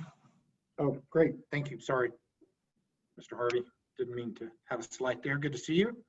Good to see you. Thanks for coming. I'm gonna fix my hair a little bit there. So I wanted to, reiterate much of what I've heard today. I really appreciate your work on this. This is a huge undertaking. It really changes the relationship that that the state and the citizens and the oil and gas industry have with each other. And I think it's an important move that puts Colorado in a leadership position that can hopefully provide some examples for other parts of the country. With the 900 series, I really do find it important that you prohibit routine venting and flaring, and really I agree with the comments that this needs to be an emergency thing only, and the emergency needs to be real. The comments about pits, I live in a county, I live in Carbondale, Colorado. Garfield County's land use code makes waste pits from natural gas production a use by right. So and as someone who's lived in this part of the state for most of my life, both as a child and adult, I find that offensive, and not only in the environment, but just to me as someone who cares about the environment. So I would, also require them operators ask you that you require operators to demonstrate that they can actually capture 100% of the gas. And I'll just kind of finish with this. I agree with kind of pretty much every comment I've heard so far for the last hour and a half or so, listening to this last hour or so. But I grew up in Colorado. I grew up in Aspen. My family's livelihood is largely tied to the skiing industry. I live in Carbondale. I am a former elected official here. I was a board of trustee member for 4 years. I am the president of the board of the Wilderness Workshop. This place is built around an environment that is safe and healthy, and the air is clean. And I think it's something that everyone in the state deserves. But I really feel like this is an opportunity to start to address some of our impacts on climate change here in Colorado that have created 2 major fires within the last 3 years on either side of me, one in Basalt, one in Glenwood Canyon that shut down the interstate this year. I've had, the worst winter of my lifetime, maybe except for 76, 77. When I was a kid, there was a drought and Aspen Mountain didn't open until January 19th. I don't think it would have opened before January 19th without snowmaking 2 seasons ago. And then, like I've said, we're going through a historic drought this summer. It is the driest summer I remember since at least 2002, when the coal seam fire up in Glenwood exploded at the end of a very hot, dry summer. So I encourage you all to help Colorado address the issues that it can address its contribution to climate change with a strong by supporting staff's rules in the 900 series. Thanks. Thank you for your comments and for taking some time out of your afternoon to speak to us. We now will turn to Lisa Alley.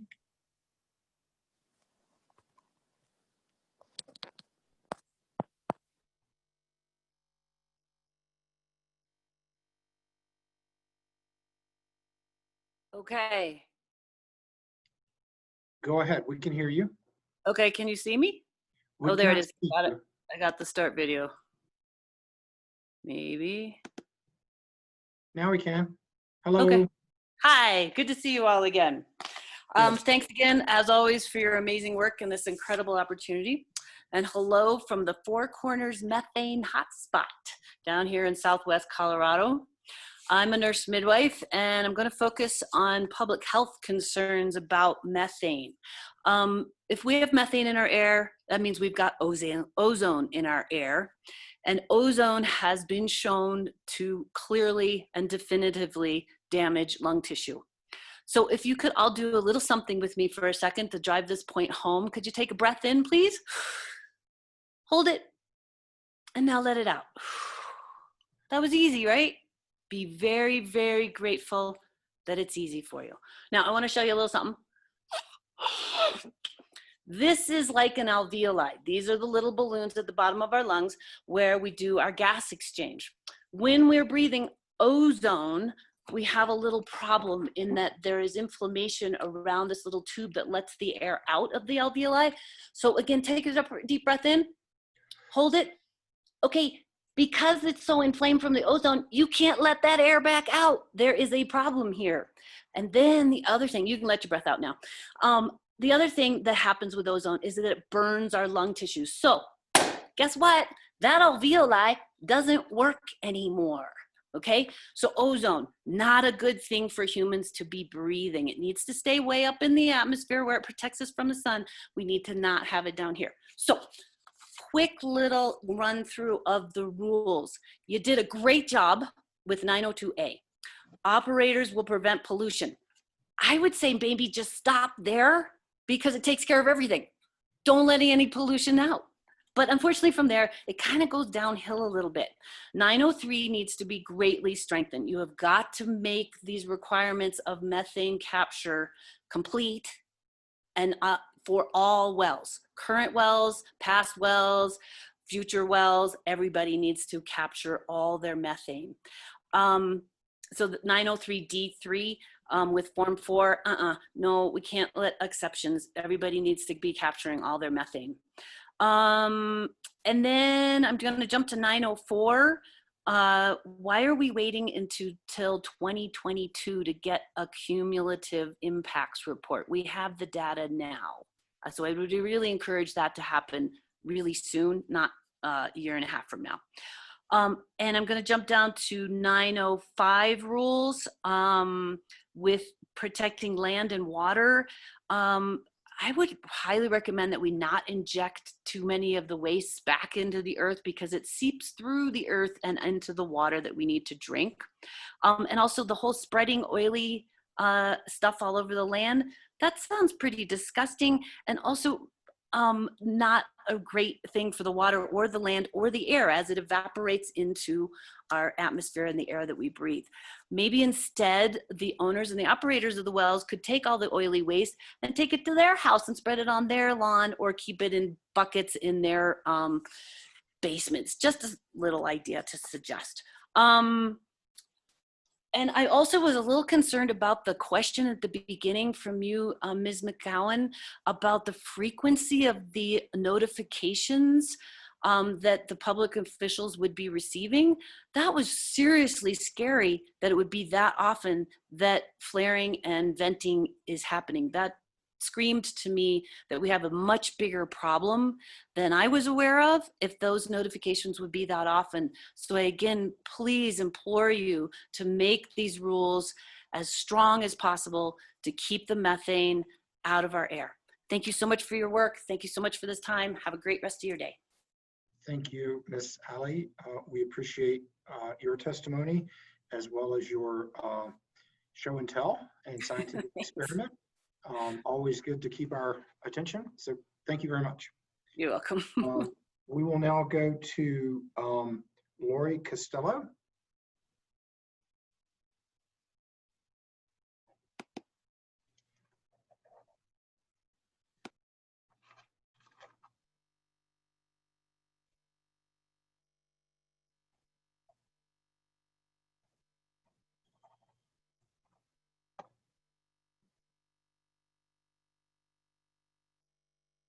Hello, Ms. Costello. We see that you're on the panel. If you would like to start speaking. Oh, I lost my connection and I wasn't sure if I was back and I thought somebody else was talking. Okay. Yeah, hi. we can't see you, but we can certainly hear you. I might be able to fix that. There you go. Now I can see you too. Hello, welcome. Thank you. Thank you for waiting for me. I'm Lori Costello, the family physician retired in Durango, speaking on behalf of myself and my fellow humans. These hearings to implement protections for all Coloradans and our environment against the harms of fracking are tedious in their attention to detail and the fragmentation of fracking into individual stages. The process is made even more laborious and quite frustrating because of basic disagreement over the validity of the science. It seems that the foundational assumption in rulemaking is that adverse effects simply will occur. Therefore, it is imperative that we acknowledge the tenacious, cumulative nature of these harmful consequences. Consider driving in a rural area when a bug gets smashed on your windshield. No big deal. regardless of what kind of bug it is. Driving through a cloud of bugs is a different story. And if it becomes necessary to turn on the wipers in an attempt to clear your vision, things can get even worse. You have a compelling opportunity to do what federal and state governments have been unable to do. You can create for Colorado common sense, science-based protections from the harms of fracking. Imagine that you came to me with a headache or a nosebleed or intractable vomiting, and I told you to measure the levels of all the toxins in the air you breathe, the water you drink, and the food you eat, whether you're at home or at work or recreating in the outdoors. Oh, and please track whether your worst symptoms correspond to the highest toxin exposures. Fracking results in one huge cumulative impact that continues even after a well is abandoned. Damages amass in human bodies and local ecosystems. They exacerbate global climate disruptions. I tried to say global climate disruptions. Every impact is cumulative, and not one of them is positive. Thank you for your dedication to this important process to protect Coloradans and the environment that sustains us from the harms of fracking. Benefits will be appreciated around the globe. Thank you for your comments and for taking time out of your day to be with us. We appreciate that. Thank you. And appreciate hearing from the medical field. And now we'll turn to Hayden Shaw, who is now with us.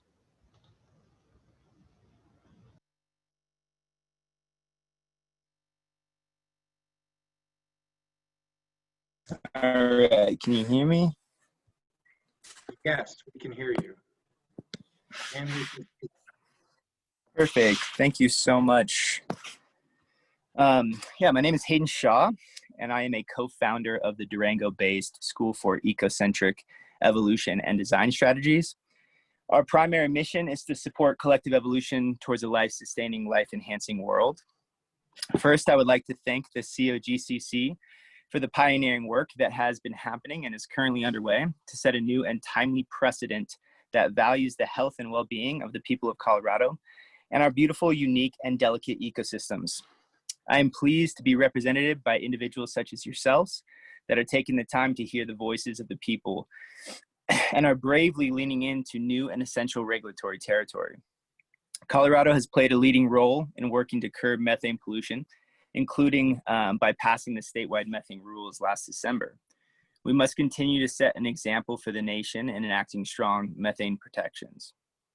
I'd like to start by saying that we applaud the draft rules that were released last week and see them as a good step in the right direction, so thank you very much for that. However, we believe that they could be significantly improved with a few modifications and stronger language to guarantee compliance. We strongly support the draft's rules prohibition on routine venting and flaring of natural gas. We see this rule as the most vital and would like to press the COGCC to make this rule as clear as possible in order to guarantee its usefulness and application moving forward. When we look out at the landscape of the times, we can see that we are collectively facing mounting existential threats to the well-being of humanity and all life on this planet. Methane pollution accounts for nearly 25% of Colorado's greenhouse gas emissions, posing severe risks to our climate, health, and way of life. Colorado needs to take a strong stand on methane emissions that will set a precedent for the rest of the country to follow. We need the COGCC to create robust rules to eliminate all routine and existing flaring. It's all routine and existing flaring, not just new wells, but for existing wells as well. The COGCC should require a recycling and reuse plan as a part of every waste management plan in order to direct industry innovation. We need to be designing towards closed loop systems, closed loop recycle reuse systems in almost every domain. Methane gas capture is certainly no exception. There's a tremendous historical precedent of industry innovation growing out of regulatory measures such as being proposed here. Closed loop capture reuse systems are a no-brainer economically and ethically for both industry and the well-being of people in place. Not only does methane capture curb greenhouse gas emissions, decreasing localized air pollution, but can also be sold for a number of energy use purposes, creating new profit opportunities benefiting industry itself in the long term.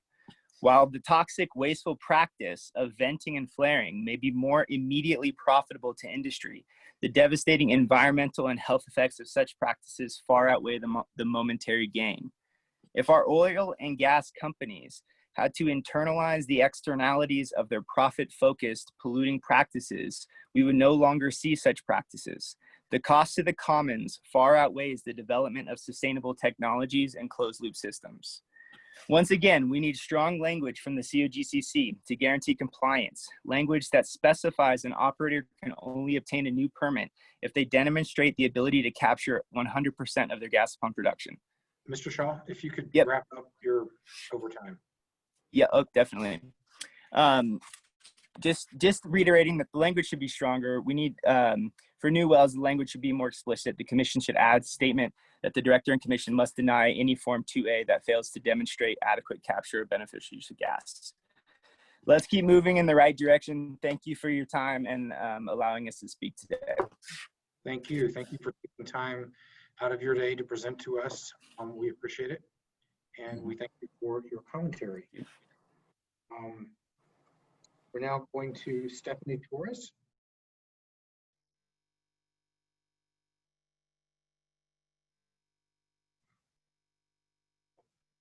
Hello. Hello. Hi.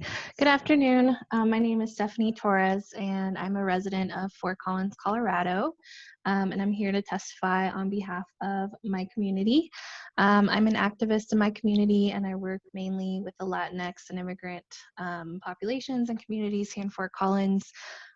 Many people in my community suffer from pre-existing conditions such as asthma, and oftentimes are unable to afford medical attention for various reasons. And on top of that, we've seen that the COVID crisis has hit these populations very hard, especially compared to other groups. And so I'm here to ask today that the COGCC implement comprehensive flaring regulations because of all the chemicals out there that are bad for the health of our community, and the fact that it's also creating a climate crisis.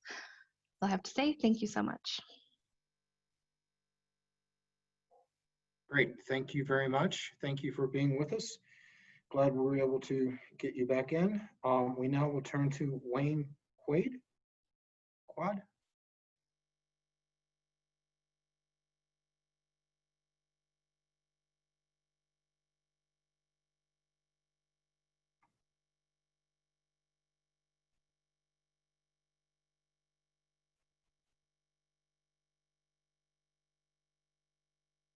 Wayne, we can see you are a panelist. If you want to unmute yourself, we should be able to hear from you.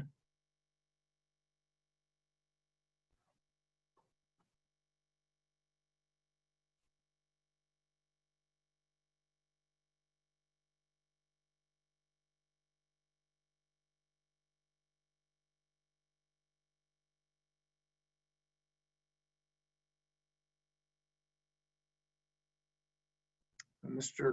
Quaid, are you able to participate with us?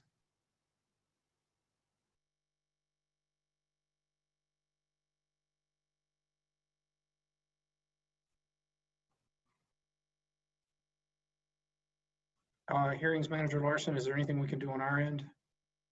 It appears that Mr. Quaid is able to unmute himself. We've asked him to unmute himself and he hasn't responded yet. We can move on to Tracy Korb and then come back to Mr. Quaid a little bit later. Okay. Tracy Korb.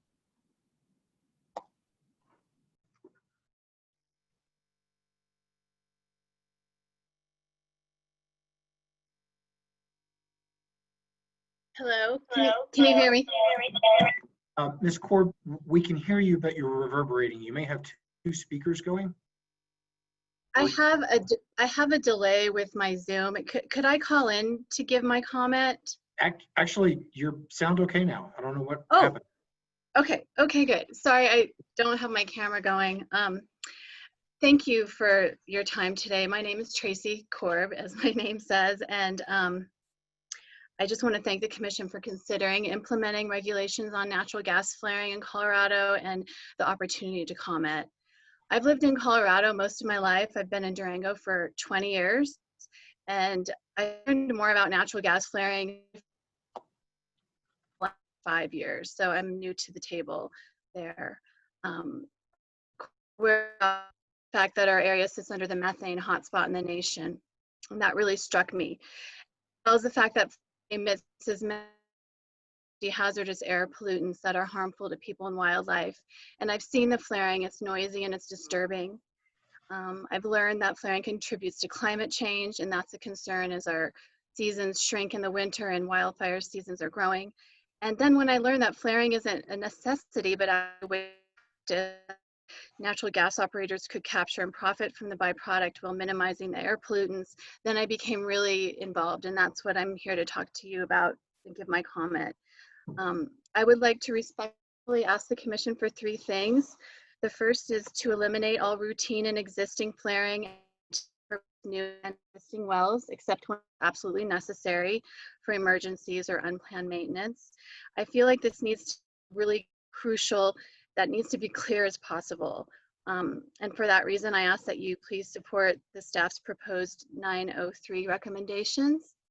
The second thing is I feel we need strong language that specifies an operator can only obtain a new permit if they demonstrate the ability to capture 100% of their gas upon production. And for new wells, the language needs to be very explicit. If the Commission could add a clear statement that the Director and Commission must deny any Form 2A that fails to demonstrate adequate capture or beneficial use of natural gas. Third, the COGCC should ban pits, as someone previously mentioned about a recycling and reuse plan being required, but also banning pits for emergency, except for emergency pits and cutting trenches, because these pits impact the groundwater, wildlife, and contribute to pollution. For me personally, 2020 has highlighted how little control we have over the safety of our air. COVID-19 has made air unsafe inside, and the wildfires have made air unsafe outside. But with these regulations on natural gas flaring, it seems one tangible step we can take to improve the quality of the air in our state. It's a way for Colorado to achieve our climate action goals to minimize emissions during oil and gas production. And it's an opportunity for Colorado to lead reforms that can make a difference in the quality and safety of our air across the nation and around the world. I thank you for your time and the opportunity to comment on this issue. Thank you, Ms. Korb. We appreciate your spending time with us this afternoon as well and providing your perspective. With that, Jim Fitzgerald is next. Let's get Jim on board. Hi, Jim. Good to see you again. Or I can't see you yet, but look forward to hearing from you.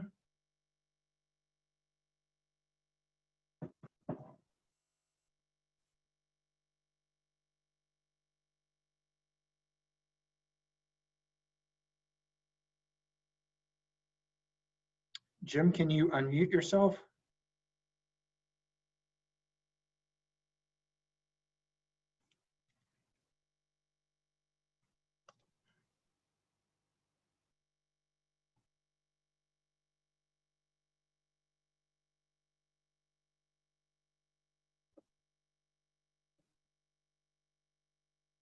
Give Jim another second or two.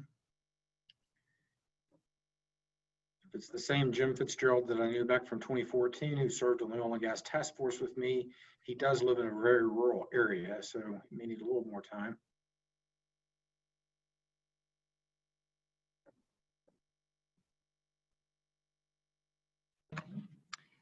Mr. Chair, we have asked Mr. Fitzgerald to unmute himself also via Zoom. We can certainly come back to him. Okay. And do you want to go to Roger Steen or Fred Mello? Mr. Malo's not in the meeting at the moment. Okay. I believe Mr. Steen is. We can move on to Roger Steen.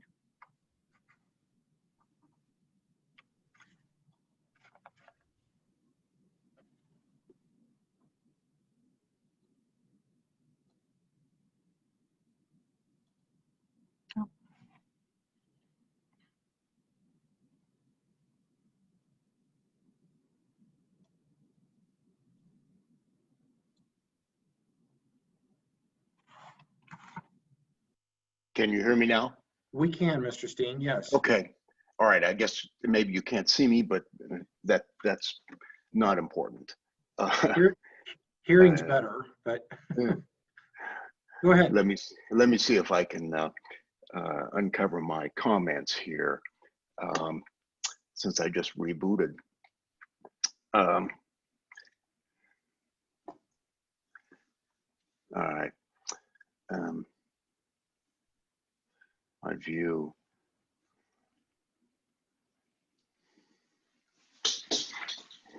All right, I had all my comments up on my second screen, and now you've come up on my second screen. Okay, well, here's the gist of my comments. First of all, I'm Roger Steen. I'm from Routt County, and I'm the chair of the Western Colorado Alliance Oil and Gas Committee. There's a lot that has been said previously by your government, our government employees and citizens. I won't repeat that. The important information is that I strongly support the elimination or at least minimization of venting and flaring. Rule 903 and some of the proposed conditions, I think it's EDF's proposed condition point A. Now, aside from the comments that people have already made, by the way, Al Lawandi gave a good summary of what I was going to say. Now, I'd like to remind people that most VOCs were controlled 40 years ago by 1980. Major industries, our cars had gotten oxidizing catalysts. Refineries had reformulated gasoline to have lower VOC emissions, which would lower emissions at the gas pump. Paints and varnishes and so forth were reformulated for low VOC emissions. So we as citizens have done a great deal 40 years ago. Now it's long past time for the oil and gas industry to get on board and to control its emissions. Cost is not a major issue here. The technology for collecting and using the hydrocarbon emissions from oil and gas wells is long developed. It's available. There's no reason why it shouldn't be used by the industry.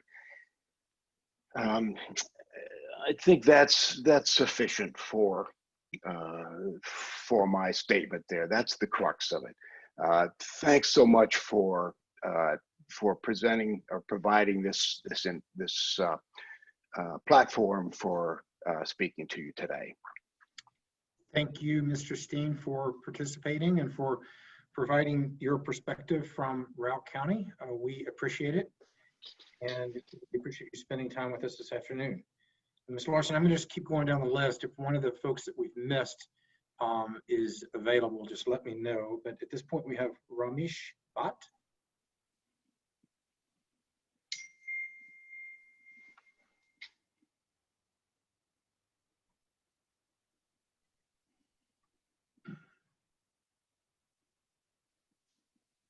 Yes, thank you.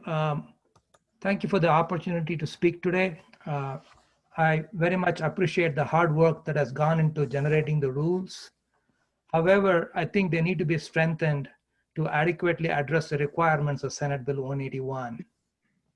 My biggest concern is the cumulative impact section 904, which I think is quite anemic.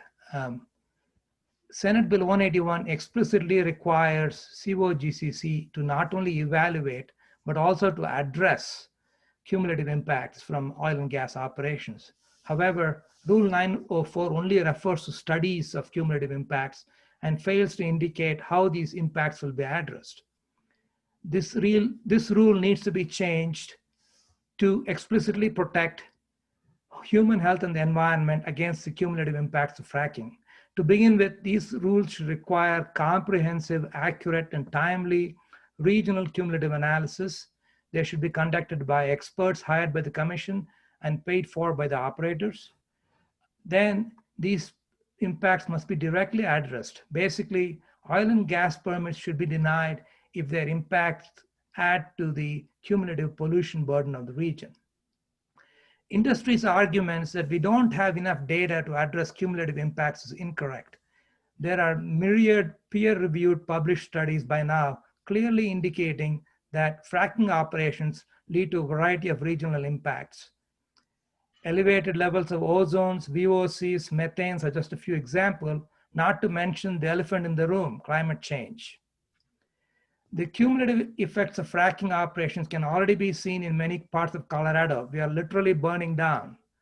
The research of Detlef Helmig is a clear example of a body of work that establishes the impact of fracking.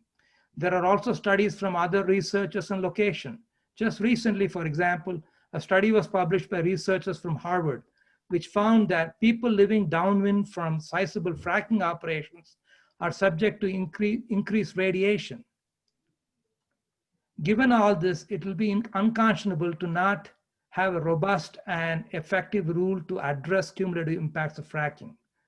To reiterate, it's not enough to collect data. We already have plenty of clear evidence of fracking operations cumulatively impacting our health and our environment. Please follow the mandate of Senate Bill 181 and address this issue clearly. Thank you for the opportunity to comment. Thank you for your comments. We always appreciate hearing from you, and the same goes for this afternoon. Commissioners, we are roughly halfway through the public comment, and we've been going at this for an hour and 45 minutes. I would suggest we take a 15-minute break and then reconvene at 3:45-ish. And just to all of our stakeholders, we have about 35 left to go. We've done about 35. The commissioners will go past 5 o'clock today if necessary. We want to make sure we hear from everybody, so just stand by and be ready to testify, and we will get to you this afternoon. So with that, we will stop video, turn computers on mute for about 15 minutes, and be back here at 3:45-ish. For a few others to join us, and then we'll get started with us. And we will go back to our list, and I believe that we're starting, actually, I'll just, hearings manager Larson, where would you like to start? We have a few people we've skipped over. Are any of them ready, or do we just want to keep going down the list? So we can start with Mr. Wayne Quaid. We hope to have the Fitzgeralds back here in a moment, but we can begin with Mr. Quaid and then move on to the Fitzgeralds if they return. Okay, great.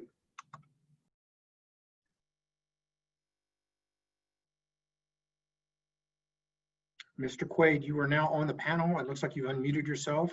Yes, and I'm here and I get my old video going too.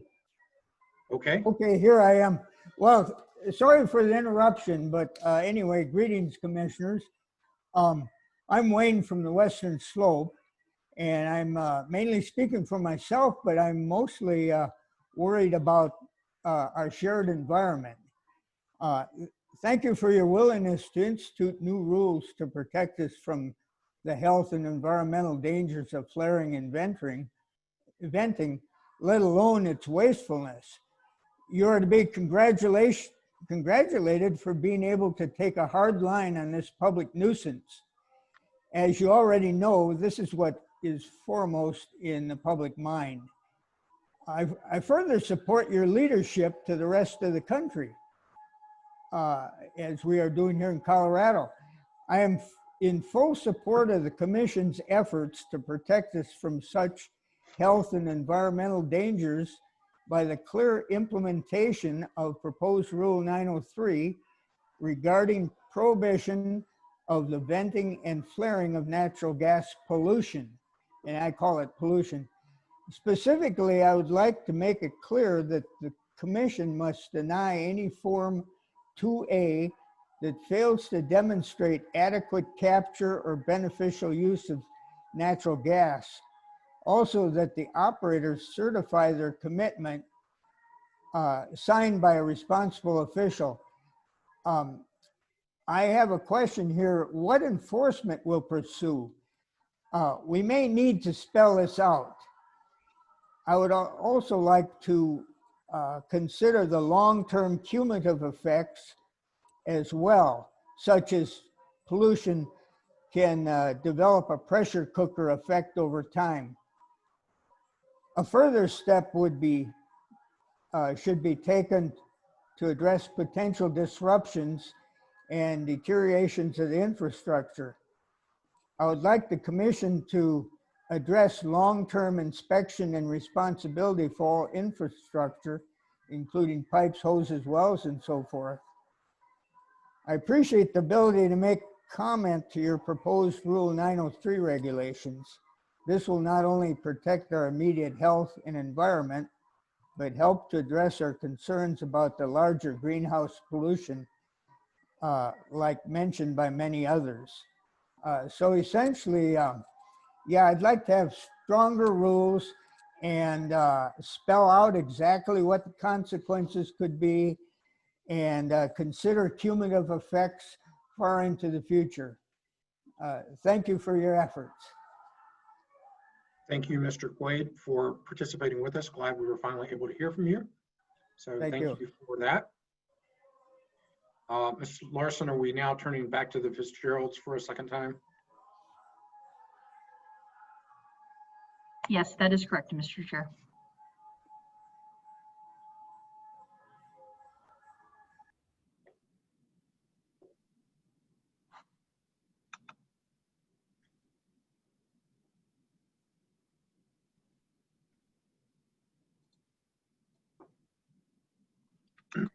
Mr. Fitzgerald, it looks like you're on the panel. Can you unmute your phone or your computer? And Mr. Fitzgerald, we can ask you to unmute, but we're not able to actually unmute you. I believe if you hit, I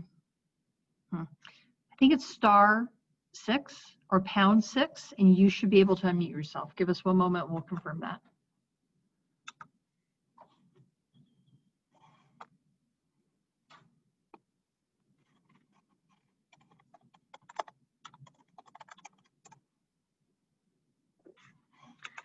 Mr. Fitzgerald, it is *6 or *9, forgive me, *9 to unmute yourself.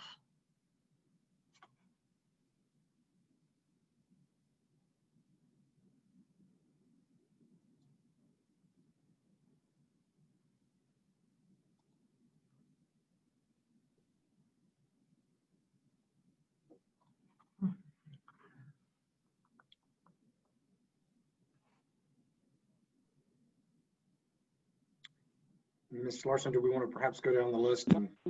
Oh, there we go. Oh. Hello? Yes. Hello, can you speak, Mr. or Ms. Fitzgerald? Hello, can you hear me? We can hear you, yes. Oh my goodness. Isn't technology wonderful? We're glad to hear you. Thank you.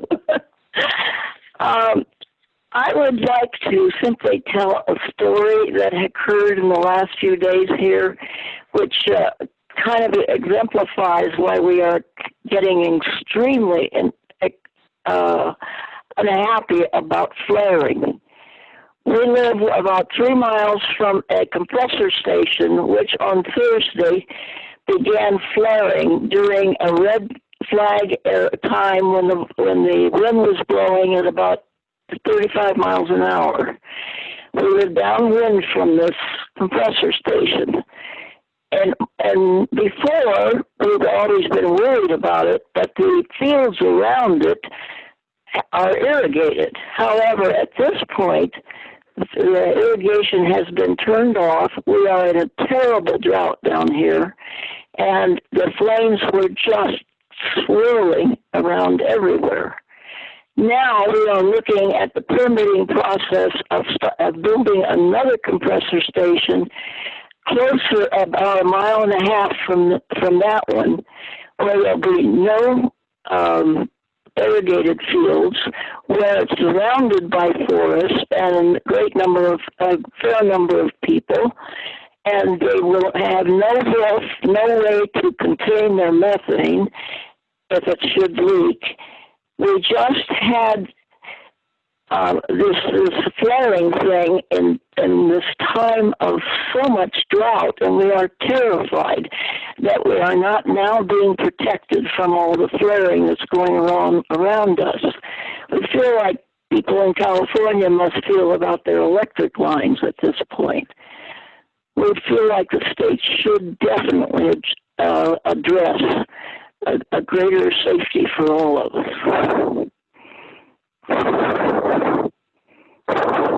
Thank you, Ms. Fitzgerald, for your comments and for participating with us.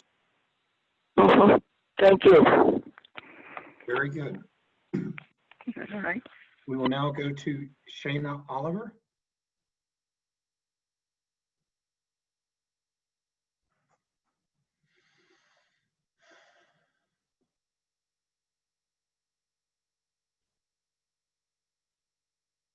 Hello? Hello, we can hear you. Okay. All right.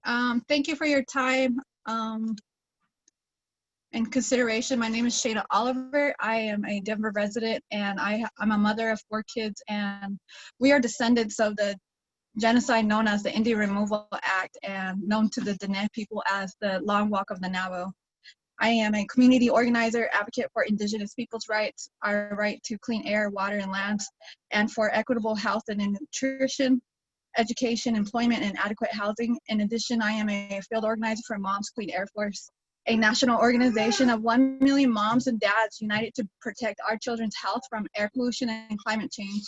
I speak on behalf of more than 43,000 members in Colorado who want Colorado Oil and Gas Conservation Commission to eliminate all routine and flaring, not just for new wells, but for existing wells too. Flaring and venting should only be used for unavoidable emergency situations, such as unplanned maintenance. Indigenous people and communities have suffered a great deal, and we have some of the highest rates of asthma, diabetes, heart disease, cancer, leukemia, mental illness, and adverse birth outcomes, premature deaths in the general population. And when we leave our reservations, we are often segregated and redlined to live near high traffic areas, industrial zone waste. Many Black, Brown, and Indigenous people are already disproportionately impacted by high polluting industries such as Suncor Refinery, who dodges common sense compliance of Clean Air and Water Acts. The zip code where Suncor is located, 80216, has earned the dubious title as the most polluted zip code in the U.S. This community's children already suffer from unexpected nosebleeds, migraine, asthma, adverse birth outcomes, and potentially long-term health compromises. To add to the air quality problem in our state, climate inaction has caused 700,000 acres to burn, and then to top it off with air pollution from oil and gas venting and flaring. This already burdened community is struggling to get a breath of clean air. Moms are looking to the COGCC to eliminate all routine and existing flaring, not just for new wells, but for existing wells, except for emergency situations, such as unplanned maintenance. This would help reduce ground level ozone or smog so that Colorado families can breathe a little easier. Please ensure the full implementation of Senate Bill 181. Thank you. Thank you. We appreciate your being with us and presenting. We will now go to Lucy Molina.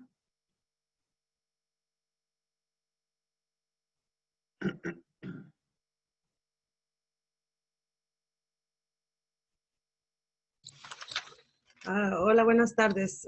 Can you hear me? We can hear you, yes. All right. Thank you. It's good to see some familiar faces there. Hola, Mr. Robbins.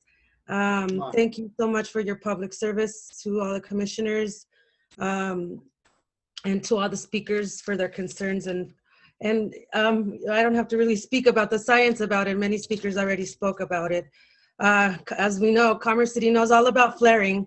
I speak to you as a mother from here, from Commerce City, and also growing up in the area code 80216. VOCs, right? I do appreciate the work that you guys have put into this, into these regulations. I ask for the strongest regulations that protect our future and the future of our children. We have Suncor in the south, Arsenal here in the center, and we have up to 300 wells facing up in the north. I'll share that before I was thinking of moving, they always tell me, you know, you complain so much about Suncor, then move, get out of here. I tried to move to the north, which is when I found out where I was going to move, where I do have family that lives up here in north, is facing fracking wells that are coming up. My biggest concern is the water.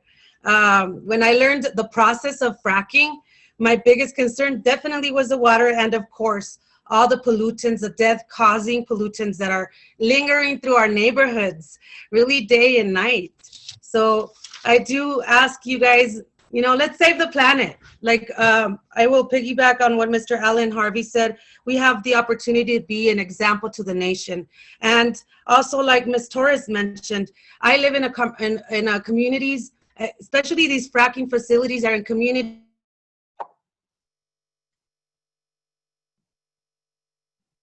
Ms. Molina, you have frozen up on us. We can't hear you. I've paused your time so that we don't lose on that. So I ask you to protect the planet, protect our rural communities. Ms. Molina, you froze up about 20 seconds ago. Do you want to step back a little bit and capture what you were saying? Because we missed a block of your testimony, and I don't want to have that happen. Thank you for letting me know. Can you hear me now? Maybe the weather. I always say here, even my internet is polluted. So I was just like saying again, if we can protect, I'm asking you to protect our rural communities, low-income communities, communities like mine, communities like Greeley, that are facing these deadly fracking facilities on a daily basis. Protect our lands, our water, our wildlife, our vegetation. Again, I ask you to, Colorado, let's step it up. We have that great opportunity to be a great example for the rest of the nation. Oh, Ms. Molina, time. We can't hear you.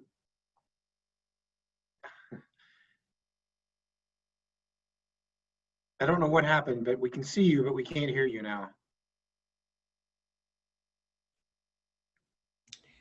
Did I freeze again there? Yeah, now we can hear you if you want to finish up. Okay, lastly, again, I said that this generation and the next will absolutely thank you. So I asked Colorado to let's step it up. Let's step it up and bring the strongest regulations in the nation and be an example for the rest of the nation. And most of all, protect the future, protect our children, protect communities like mine. Muchas gracias, and God bless you all. Thank you, Ms. Molina. We always appreciate hearing from you and hearing your perspective. So glad we were able to get you through your polluted internet there. You know, I just came from the Rocky Mountain Cancer Center this morning. So I was over there, you know, we're still dealing with the cancer situation. So these things are real. I would like the community to know that, you know, these health impacts are real. We're dealing it on a daily basis. And now with COVID, it's so scary, you know, to see that, you know, we can definitely die anytime because of neglect of our government. So again, thank you for the opportunity to speak, Mr. Robbins, and to all the commissioners for your public service. Again, God bless you. Thank you. Thank you for being with us. Our thoughts and prayers are with you and your family. We will now turn to Jean Lem.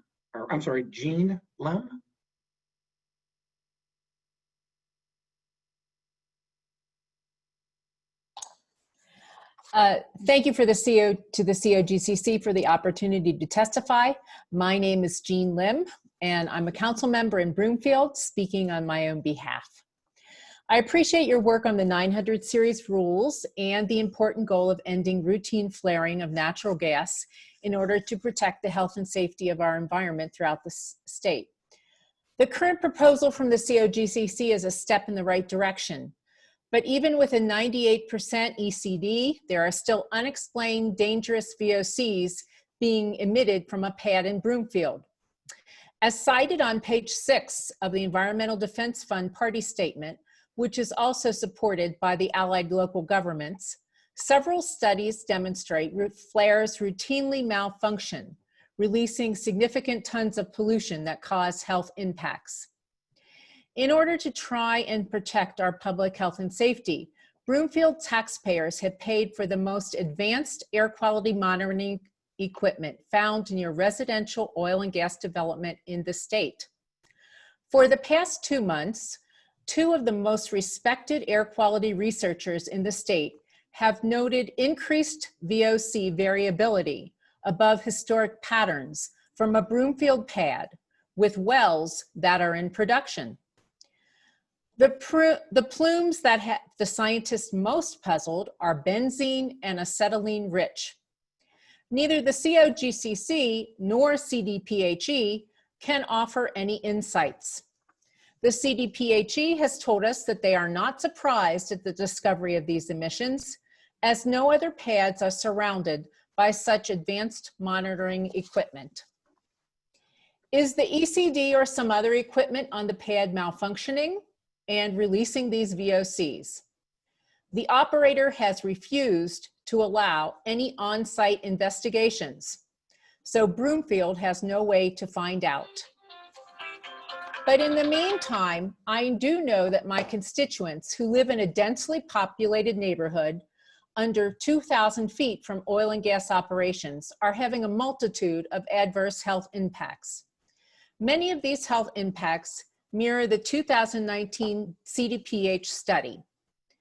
And those are just our immediate health impacts. As the Environment Defense Fund statement points out on page 10, flaring releases hazardous air pollutants, including known carcinogens, such as benzene and particulate matter. These contribute to cancer and other serious health effects. Under the COGCC drafted 2,000-foot setback rule, the oil and gas development in my dense residential neighborhood would not have been permitted by the COGCC as it was in 2018. As our concerns currently increase about our exposure to unexplained dangerous VOCs, I hope that the COGCC is ready to end routine flaring of natural gas as just one of many steps needed to better protect public health and the environment throughout the state. Thank you for the opportunity to speak. Thank you, Council Member Lim. Appreciate that. Or Private Party Lim. Appreciate you being with us and bringing that perspective. We are aware of and have learned from the work that Broomfield has been doing. So thank you. Ms. Larson, who would be next?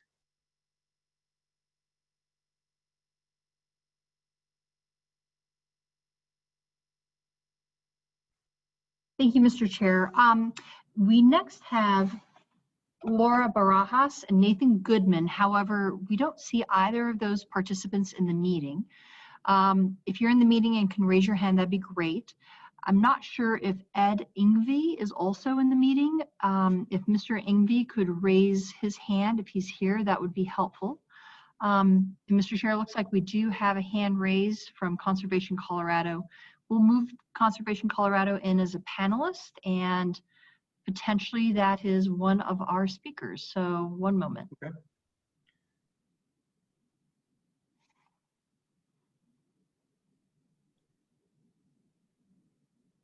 Hello, can you hear me? Yes, and who are you? So I'm Nathan Goodman. I apologize for the confusion there. Not a problem. Just want to make sure we know who we're talking to. Go absolutely. So hello, my name is Nathan Goodman. I am here representing myself, living out of Durango, Colorado, and also perhaps representing the demographic of people just emerging into adulthood and the recognition that we're really falling into quite catastrophic circumstances. I mean, we can see it just reflected in our landscape here in the American West with the 2 largest wildfires in Colorado history just emerging next to each other, also entering into this increased frequency of cyclic drought, which is really devastating our landscapes, local economy, means of economic subsistence with our really burgeoning outdoor recreation economy. And for all of these reasons, anything we can do to act comprehensively on climate is so much just a given of our times, especially when it's a measure that I feel like is a no-brainer, such as this with the 900 series, which is prohibiting routine methane and flaring in all non-emergency circumstances. As has been mentioned by the science with all the people who preceded me here during this rulemaking comment session, methane is 84 times as potent a greenhouse gas as carbon dioxide. It contributes to 25% of our state's greenhouse gas emissions. I mean, if we have any chance of meeting our state's ambitious climate action plan and greenhouse gas emissions reductions goals, then that really necessitates working with what we have available, which is limiting emissions from point source emitters like oil and gas, and something as demonstrable as flaring, where really that's just such an antiquated practice where there is technology available to do things like really systematic recapture and move that natural gas, that very, very valuable resource, to beneficial use. So the 900 series as it stands now is a really great starting point, and thank you so much for taking a leadership role here and with previous rulemaking series. And it can just be made a little bit stronger by really clarifying the language around the prohibition, namely that for existing wells, they need to demonstrate that they are not flaring, or if they are, really within certain bounds with a gas capture plan, and beyond which for new wells to demonstrate that prior to getting their permit, that 100% of their natural gas is being collected into gathering lines and thereby put to some form of beneficial use. Really just clarifying that prohibition so there's no weird area to budge around come the future will be super beneficial as we move forward here. I can speak from my own personal experience where I know friends of mine in other states are watching what we're doing here with SB 181 implementation, and that there's the opportunity that Colorado can really be a leader on this issue and help promulgate similar types of reforms in other neighboring states. The issue of climate is universal, and we really have the opportunity to instigate what is an exponential multiplier effect of really getting these prohibitions going in a way that's strong and concrete and be the leader that we know we're capable of being. We've demonstrated it thus far with the work done in the COGCC previously and with methane regulation at large. So thank you again so very much for your work here, and please just do what you can to make the 900 series as strong as possible and that prohibition as clear as possible. Thank you. Thank you, Mr. Goodman. Appreciate you being with us this afternoon and presenting your testimony. I'm not seeing any questions, so we will move to our next commenter. Ed Ingvey, I believe, is being brought into the house, and so we will have him unmute himself, and we will have 3 minutes from Mr. Ingvey. Okay. My name is Ed Ingvey, and I own a small oil and gas company called Renegade Oil and Gas Company with approximately 175 legacy vertical wells in eastern Colorado. My company has been significantly impacted by the closure of the Anadarko Western Midstream Third Creek gas gathering system. I would like to start by thanking the COGC staff for recognizing the need for some very minor venting and flaring allowed under the new 900 series rules. The closure of this 50-year-old Third Creek gathering system is unprecedented. Never before in history of the country has a gas gathering system with the aerial extent of Third Creek, coupled with the number of wells served, been decommissioned. The closure came as a complete surprise. I myself was in the final negotiations of a 10-year gas gathering extension of Third Creek committed wells when the closure was announced. Wells served by Third Creek varied from being oil wells with minor amounts of gas to gas wells with small amounts of associated liquid production. Only a small fraction of the Third Creek gas volumes are being combusted, and only from the oil wells. Typically, no more than 10 MCF a day, and oftentimes no more than 1 to 5 MCF a day. When the Third Creek closure was first announced, I sought assistance from the staff of the COGCC. I traveled the state speaking monthly at the Oil and Gas Commission hearings for better than a year, as the staff will attest. I would love to share a historical perspective of the events surrounding Third Creek to the commission itself if invited. Because this commission was only recently seated, I believe that a presentation of this information would be very valuable. Orphaned wells have already resulted from the closure of Third Creek. My goal would be perhaps this commission could help broker a solution to the stranding of hundreds of impacted wells by the Third Creek shutdown. I would like for you also to note that Anadarko Western Midstream operates the only other working practical alternative gas gathering system overlapping a large portion of the Third Creek footprint, the Wattenberg gas gathering system. To date, no companies with stranded Third Creek wells have been allowed to connect to the Wattenberg gas gathering system. Once again, I would like to thank the staff and the stakeholders for recognizing this complicated issue surrounding this very nominal amount of gas being combusted. Thank you. Thank you, Mr. Ingve, for your testimony. And at this point, I believe we've got Madhvi Chitur to testify. I may have not got your name right, and I apologize.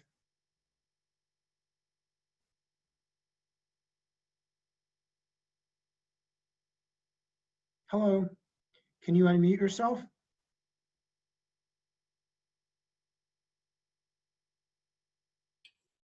Hello. Hi. Good afternoon. Good afternoon, Chair Jeff Robinson and all commissioners. I am Madhvi Chittur, founder of a non-profit Madhvi for Ecoethics, 9 years old. When I was 7 years old, I came to know about fracking and the dangerous waste it generates, polluting our water, food, soil, and causing climate change. I want to bring to your attention the TNOM waste. I shudder, so should you as regulators, so should the operators at this kind of radioactive waste, as it is very hazardous and is threatening to humans themselves, and they never go away. I ask and implore you to ponder on just one question. Exploration and production of oil and gas and economic development at what cost? Would the COGCC and CDPHE enforce the operator, the ENP waste generators, to perform a hazardous waste and TNOM determination in all ENP and non-ENP waste, including produced water? Would you enforce all ENP TNOM waste to be properly disposed of in designated radioactive hazardous waste disposal facilities and not put back in the land? Would the COGCC increase the circumference to 2-mile radius for water wells monitoring in the absence of sampling data to obtain permit of the proposed facility? Would you enforce surface water sampling within 2-mile radius? Would you please propose specific rules on the periodicity of surface water and groundwater monitoring? Could you include stricter regulation for contamination of stormwater runoff?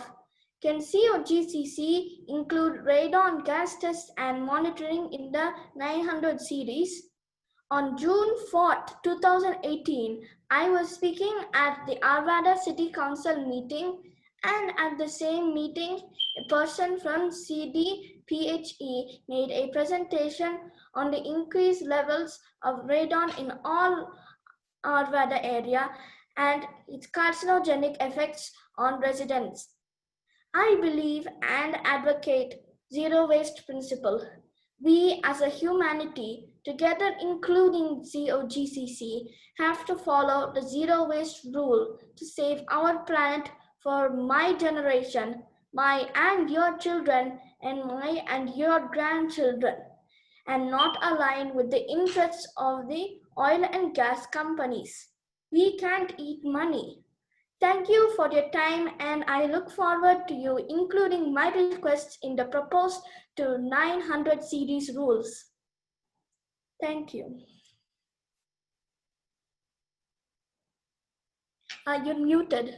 No doubt. Thank you very much, Ms. Chitor, for your testimony. It was heartfelt and is heard by this commission. So we want to thank you for that. I think that you have that in writing because it looked like you were reading something. And if you wanted to email that to Ms. Larson, we would have that testimony in our record. It's up to you. You did a great job of reading it, but that way we could see it front and center. So again, thank you. Do we have any questions, commissioners? No questions. You did such a good job presenting that we don't have any questions. So thank you very much. And thank you for being with us this afternoon. You're welcome. All right, we are now going to Nancy York.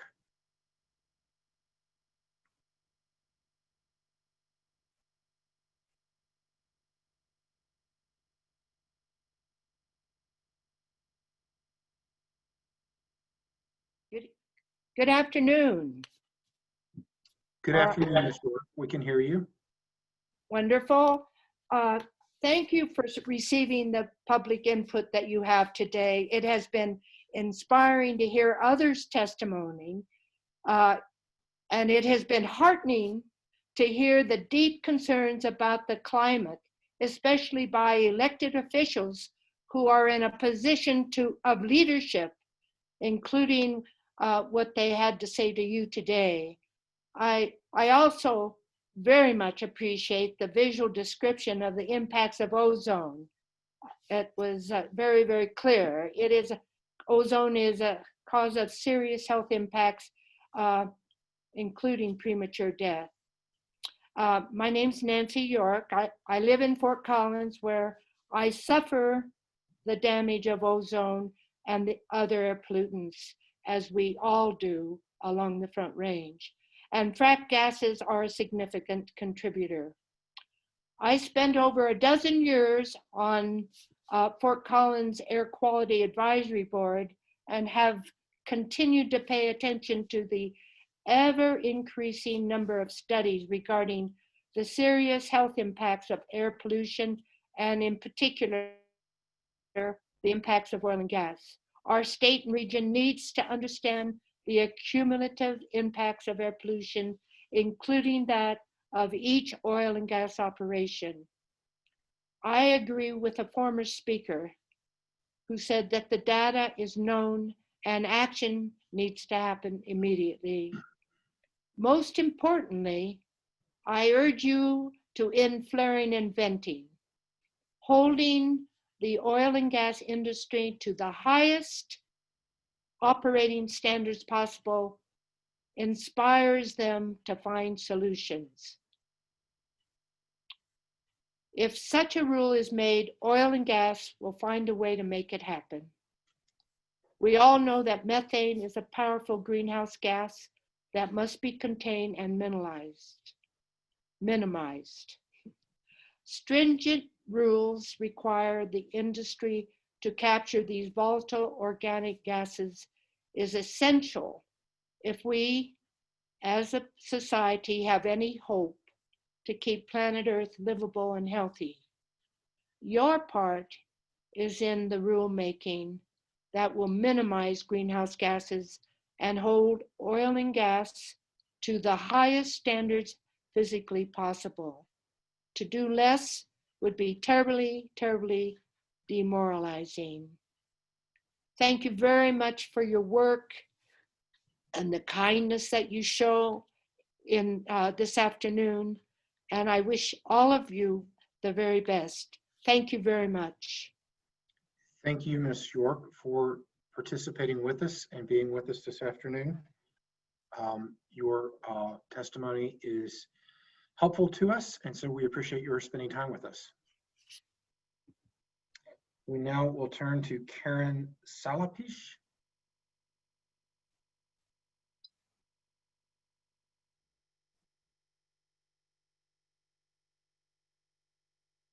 We see that you're on the panel. If you want to unmute yourself.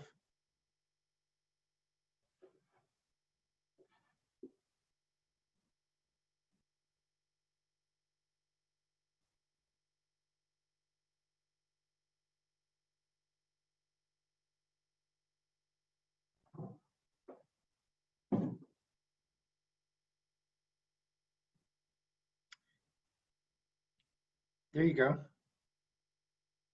Oh, and we can see you too. Great. Okay. All right. Hi. Thank you very much for this opportunity to speak in front of you today.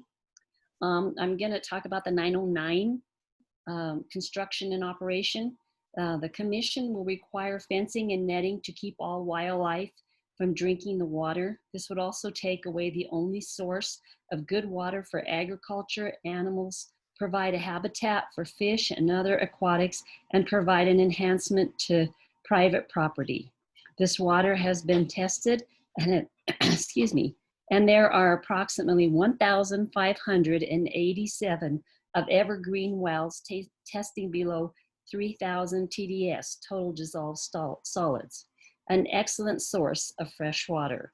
I'd like to say that I'm in Los Animas County, and this is the Raton Basin water that I'm speaking about. The commission considers any water below 10,000 TDS to be a potential source of fresh water. We also need to take into consideration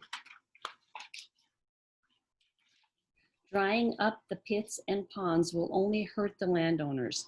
They have been using this water source for years and have not had a problem. No one would want the water if it was bad. Please take into consideration this is their livelihood you are trying to take away. The drought Los Animas County has been dealing with proves how important the pits and ponds are. They would have to have sold out if they're, and I'm speaking about their animals, their cattle, their livestock, if not for the good quality water they are using. This water is accessible for fire suppression. Some of the landowners do not own the mineral rights on their property. One of the few benefits they receive is the water, and sometimes it is their only water source for cattle and wildlife. For the most part in the city, you are supplied with water by a public water service that you pay for every month. In rural Colorado, we don't have that availability. If we did, we would use that source, but we don't have it. And every source of water is precious to us. And the one size fits all doesn't work. These people have been using this water without anything. They haven't had sick animals. They haven't had anything die in the pits and ponds. And I'm talking, they've been over 20, 30 years there with them. It's brought back some of the natural streams in the dry arroyos, and they have turned into wetlands. They're bringing back in ducks and geese and stuff that have not been here for years in those areas, and they started coming back several years, probably about 12, 15 years ago when they first started letting the water go. And if we do take, and you do take the ponds and pits and you fence them with rabbit wire fence around the bottom and netting over the top or whatever in order to keep some animals out, there's always the threat they're going to get in there, and especially if it's lined, because a baby elk or a baby calf can't climb out of that pit once it gets in there. But as long as the water tests good, we'd like to try to see if there was a way we could work with you to keep some of that water and to be able to put it to a good productive use. Thank you very much for your time. I really appreciate it. Thank you. Thank you for that perspective.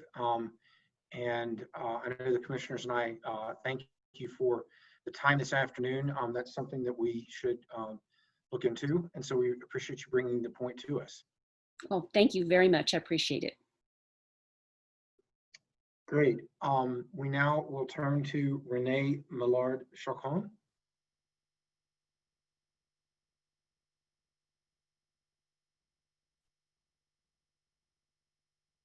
Hello, welcome. Good to see you again. Hello. Wali. Buenos tardes. Good afternoon. I start off by asking, Have you truly experienced what extractive industries and predatory capitalism have done to my land of Commerce City, Colorado? And what lack of protections to EPA regulations, to our air quality and pollution from oil and gas has done to Indigenous, Black, and people of color during this pandemic to protect our most sacred element of breath and life-giving itself, the air. We live on the land of the Ute, Arapaho, Cheyenne, Hickory, Apache, Navajo, and Comanche people. I remind you of this to be a good ancestor now. We have the worst air quality, with several counties in Colorado scoring an F grade for an air quality in both Harvard studies and the American Lung Association pre-COVID. We have survived genocide, both physical and the American identity. Now the surviving generations, both urban and rural, of the thousands of Indigenous descendants of the 48 tribes that still travel through Denver have to survive the degradation of the quality of our air, water, and land that we do see and hold more sacred than you. This is environmental racism at its core and the moral panic we all need now. My name is Renee Millar Chacon. I'm a mixed Indigenous woman with ancestors from Southern Colorado and New Mexico. I'm a Chicana activist, youth program coordinator at Spirit of the Sun, and most importantly, mother of 2 precious sons. I'm determined to be a good ancestor for them in social justice and climate justice for the rest of my life. After 8 years in the US Navy with my husband, we now reside in Commerce City, Colorado, that's become known for the insidious pollution of Suncor and other extractive industries, choking BIPOC with plumes of mixed pollutants, now to fracking sites, approved within yards of homes, schools, and families. Learn from the women before me. As an Indigenous woman, we have the resilient perspective of survivorship from fully realizing predatory targeting to exploit resources and people. We have survived this for centuries. We know what predators look like. If extractive corporations are also given the privilege of personhood, they should also be held as moral people and held to further violence and held for their further violence and environmental crimes when they're committed on the people in the land. Indigenous and BIPOC communities are being choked and flushed out of Colorado now because of this environmental and socioeconomic violence. Real equity needs to be taken in supporting HB 19-1261, their goals of tracking emissions that affect low incomes and those in known sacrifice zones, reducing statewide harmful pollutants to acknowledge the healthcare concerns, and have severe fines for unregulated flares and plumes to stop and enforce clear limits and meaningful consequences from violating polluters. This needs to be the standard from here on out to build trust and remedy the harm already done. Marginalized and impoverished communities experience this degradation through nausea, including myself, nosebleeds, headaches, asthma, anemia. I suffer from ITP, childhood leukemia, and babies born at low birth rates. I ask that you represent those that have been powerless. Without powerful protections, communities surrounding these fracking wells, oil and gas sites are left powerless with no accountability from the industries creating the pollution and the governments allowing the degradation for political contributions. We are tired of being preyed upon. Correct the corruption to the health of the nation from extractive industries. No economy should become so deadly to any community, especially the Indigenous community, Black community, and people of color communities that no longer want to stand without compassionate, responsible representation. Thank you and have a good day. Thank you, Ms. Millard Chacon. We appreciate you taking some of your time this afternoon and presenting to us. We always like to hear from you, so thank you again. We now will turn to Tammy Tamburelli.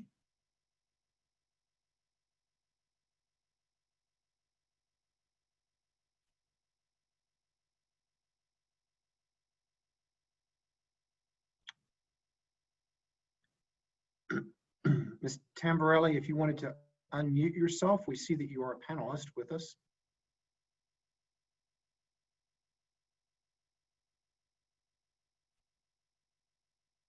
How's that? That's that good. better? Now we can hear you. Yes. Is that working? Yes, we can hear you. Okay, great. I can't hear you, but you can hear me. That's what's important. Members of the commission, thank you for the opportunity to speak before you today. My name is Tammy Tamburelli and my husband's name is Brent. We are fourth generation ranchers here in Los Animas County, and we are also small business owners. We raise cows and calves and honeybees. What a great combination. Los Animas County has always prided itself as one of Colorado's premier agricultural counties. I feel that status is in jeopardy going forward with the extreme drought. You are currently faced with the very important decision of deciding whether or not we will continue to have access to this very precious resource, production water. Your decision will not only impact hundreds of ranchers and farmers who have come to depend on the production water to keep their operations viable. It will impact all of Southern Colorado due to the high fire danger and very limited water resources. What is happening in Northern Colorado with the 2 largest fires in the state still burning is merely just, it's not only a concern, but could be a reality in the blink of an eye. We have a cow-calf operation as well as horses, chickens, and honeybees. We are proud to say that we are native Coloradoans. We have been forced by the drought to sell off most of our herd and currently only have about 20 mother cows.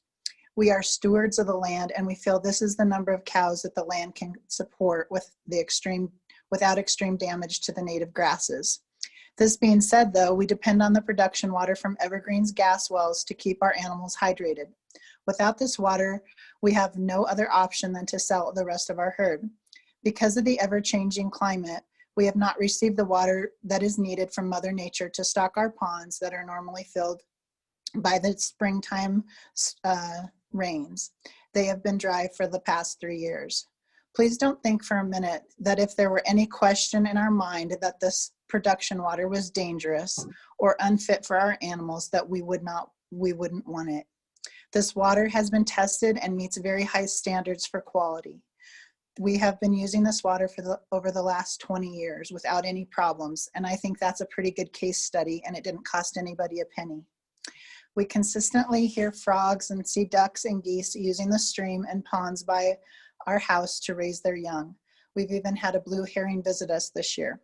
We have a resident herd of elk and deer that depend on the production water. In fact, there's more wildlife in the area due to this water than there ever has been before. Another important use of this water is to fight fires.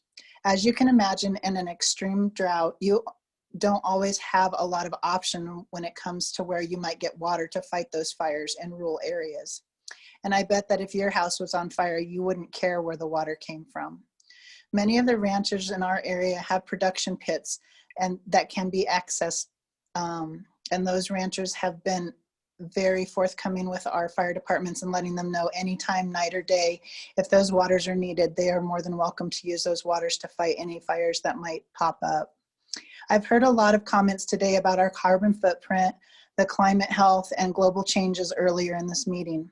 Please appreciate that one size does not fit all in the matter of the production pits. The water down here is extremely clean.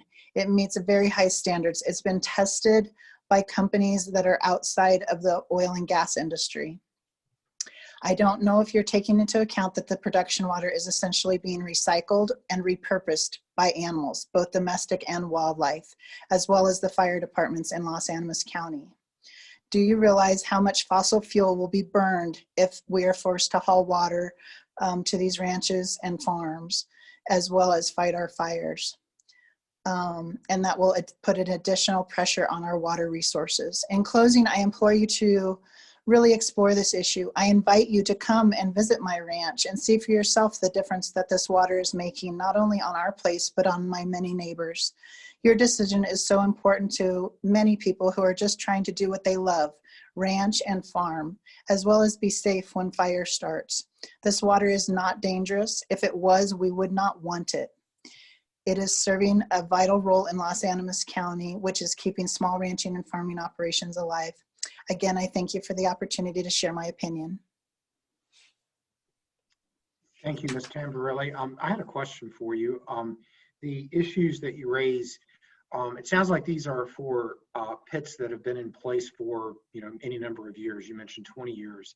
So is the issue that you've raised and a couple of previous speakers raised, is this for fencing, potential fencing of existing pits, or are you concerned both about existing and potential new pits?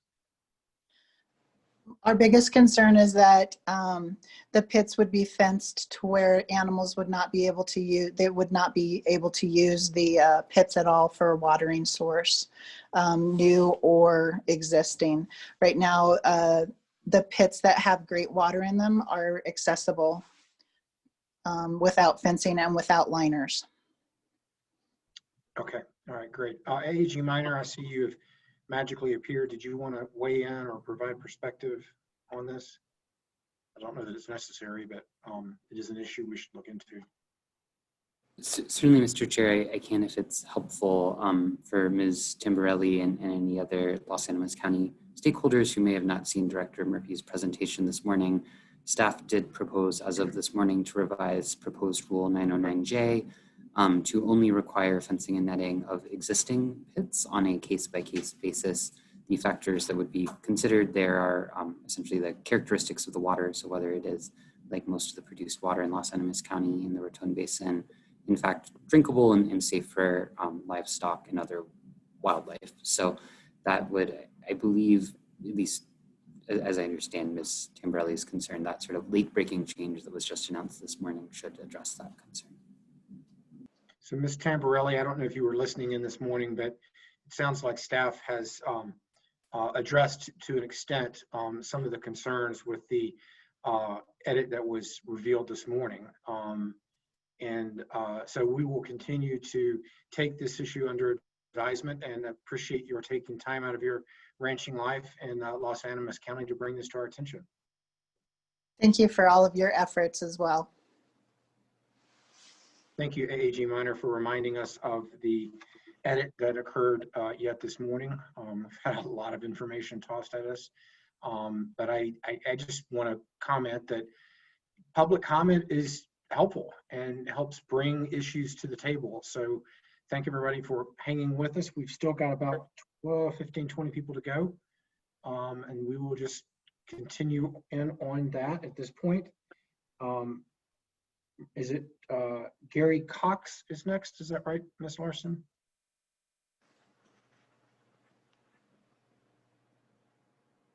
That is correct, Mr. There he is. Chair. Mr. Cox is next. And then we are still looking for Ms. Kimberly Howell. Ms. Howell, if you are in the meeting and could raise your hand, that would help us out. Thank you. Mr. Cox, if you want to unmute yourself, we are ready for you.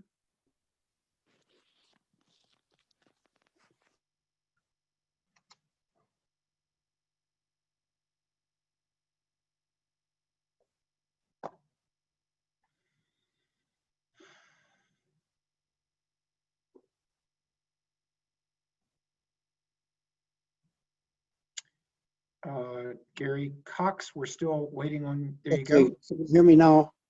We can hear you now, yes. I'm sorry, I didn't hit the right button. It's quite all right.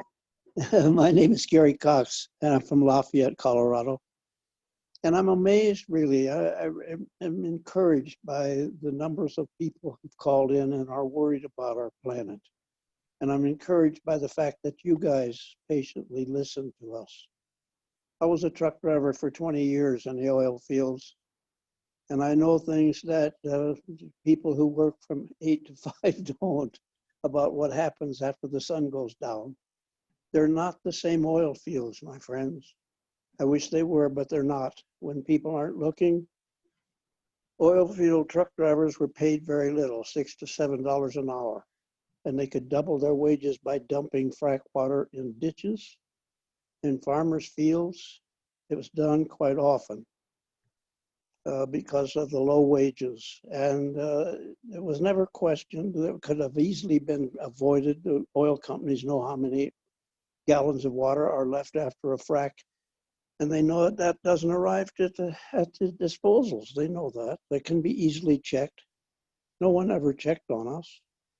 And so it just increased the lack of concern for laws. And you can pass all the laws you want, but if they easily break them after the sun goes down, it doesn't matter to them. The oil companies are in business to make profits for their investors, not to help us to save the planet or for our good. They use hundreds of thousands of gallons of fresh water from the deep wells that we took out and loaded on our semis and hauled to the fracs. And then when we hauled it back out there, it was dumped. A lot of it was dumped in the fields. And not only that, the oil companies, many often knock the bottoms out of their pits, their concrete pits, and let the water go back into the ground so that they didn't have to pay for hauling it off. They're in a business for a profit. And it's our business and your business especially, my friends, to protect us. And the only way you can stop oil companies from doing what they do, making the biggest profit possible, is to hammer them with heavy, heavy penalties when you can't catch them. They hide from you by hiring small contractors from the local areas that are very poor. I work for them. And so that if they're caught dumping water, if that's caught, they can always blame the contractors. It never comes back to them. So you're going to have to be very careful about what you catch them doing. It'll be rare that they're not protected. They've got lawyers. So I just wanted to add my experience in the oil fields from sun up till sundown, sundown rather to sun up, because not many of you have had that experience. I just wanted to share that with you, and thank you for being there. I'm impressed that you stayed so long. Well, thank you, Mr. Cox. Thank you for bringing that perspective to us. When did you work in the oil and gas field driving trucks? What years? I worked in the oil fields from the 80s to 2000, and I retired. So I can't tell you that it still goes on today, but from the friends I have who still work out there, they tell me it is. They don't change. They'll make as much profit for as little in effort, as easily and as the profitable they can. They'll cut costs wherever they can, and they'll hide behind the small little companies as far as the legal ramifications.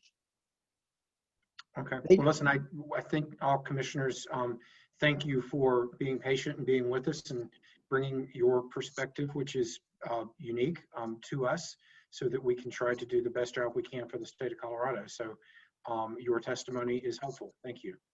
Thank you for being there. Very good. We now will go to Kimberly Howell.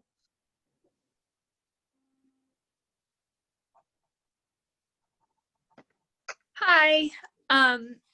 Thank you so much for having this hearing. I really appreciate the opportunity to weigh in. Am I audible? Yes, you are audible. Okay, great. I really appreciate the opportunity to weigh in. I think that regulation like this really opens a door, and like how it's enforced is walking through it. I was really moved by what Gary just said about enforcements and penalties for breaking rules, because if there are none, then there are no consequences. And profit is always a positive consequence, so there need to be negative consequences to kind of like prevent backsliding there. I'm a citizen from Louisville. I have 3 young nephews who live in Superior, where I am right now. We're going sledding in a few minutes. And I worry every day about the air that they breathe and about the water that they will be drinking when they grow up, and whether Colorado will be here for them. I read them bedtime stories that frequently revolve around pirates are the theme in this household. And we talk about buried treasure, and we're not burying treasure for the next generations, we're burying poison.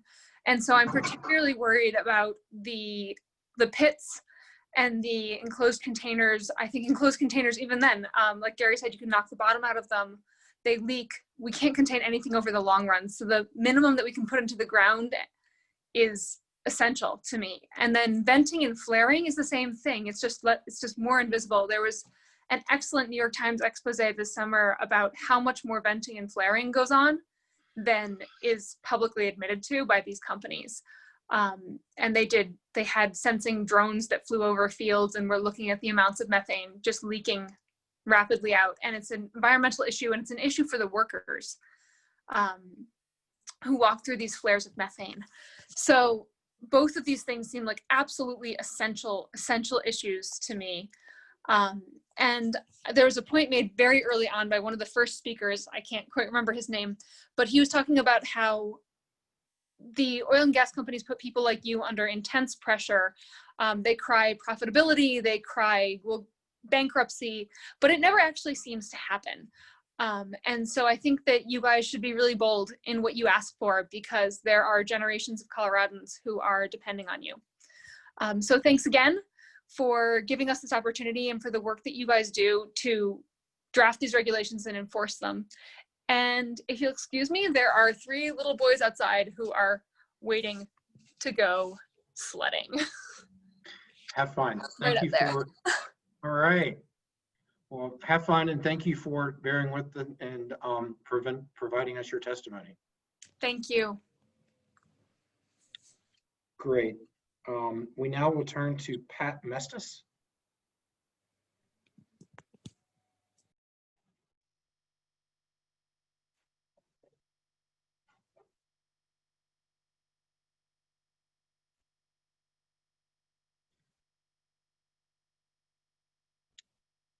If you want to unmute yourselves, you are in the panel and we can hear you. This is Pat Mestis. Am I unmuted? You are unmuted and we can hear you, yes. I guess I don't know how to get to the visual part of it. Anyway, my name is Pat Mestis, and I am a representative from the Primero R2 School District located in Weston, Colorado, where Evergreen resides. Greetings, COGCC Director and policymakers. It has recently come to our attention that new regulation changes, Series 900, for mining pit operations in the state of Colorado have been proposed. As a public school entity, Primero School District is all in favor of environmental protective measures that are necessarily enforced. However, after reading the language of these rule changes and analyzing the financial impact on our local oil and gas companies, we are fervently opposed to increasing regulations that may ultimately lead to operations shutting down, businesses filing for bankruptcy, and community families losing jobs and their only source of revenue. Our school district is strongly advocating these regulations not go into effect. At the heart of this initiative is the perceived need for increased water quality assurance. Primero School District Administration and the Board of Education members have read and discussed the impact statement provided by Evergreen Natural Resources in this matter.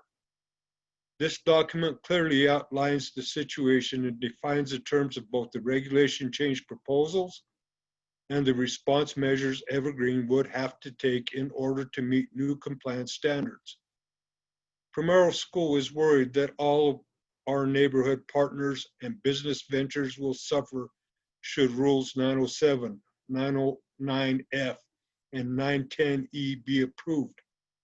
Recent actions by COGCC, along with financial hardships incurred due to the COVID-19 pandemic, have negatively impacted the oil and gas industry throughout the state. The last thing our local companies need is another fiscal burden forced upon them through overreaching regulatory action. Please consider only adopting the Series 900 regulation changes on a region-by-region or case-by-case situation. The impact of local mining operations on the quality of our waters is a concern, but excellent stewardship of the land and rigorous enforcement of existing environmental laws in cooperation with all operators in this part of Colorado have created conditions that simply do not justify the need for the proposals set forth in the Series 900 initiative. Thank you for considering all sides of this issue and listening to the concerned public. We know our values and priorities in Las Animas County may differ from those of citizens on the Front Range. However, our very livelihoods are at stake when decisions of these types are made, sometimes without due diligence properly given to opposing viewpoints. Public schools are only as fiscally healthy as the locality they serve. an existential threat to the largest private employer in the county, is a massively disruptive force that will have intense ramifications on all Las Animas County residents. Sincerely, Becky Bile, Primero Principal, Bill Nacarado, Primero Superintendent, and on behalf of the Primero School Board of Education, Terry Trujillo, John Jenkins, Penny Moulter, Lonnie Lopez, Jeremiah Harris, Pat Mestis, Laura Saint. On a secondary note, aside from being the spokesperson for Primero R2 School District, I will relate my personal opinion as a rancher. My family has farmed and ranched here since the late 1890s. Having said that, we entered into agreement with Evergreen Natural Resources with the agreement that as landowners, we would utilize the high quality produced water for our livestock throughout the life of their operations.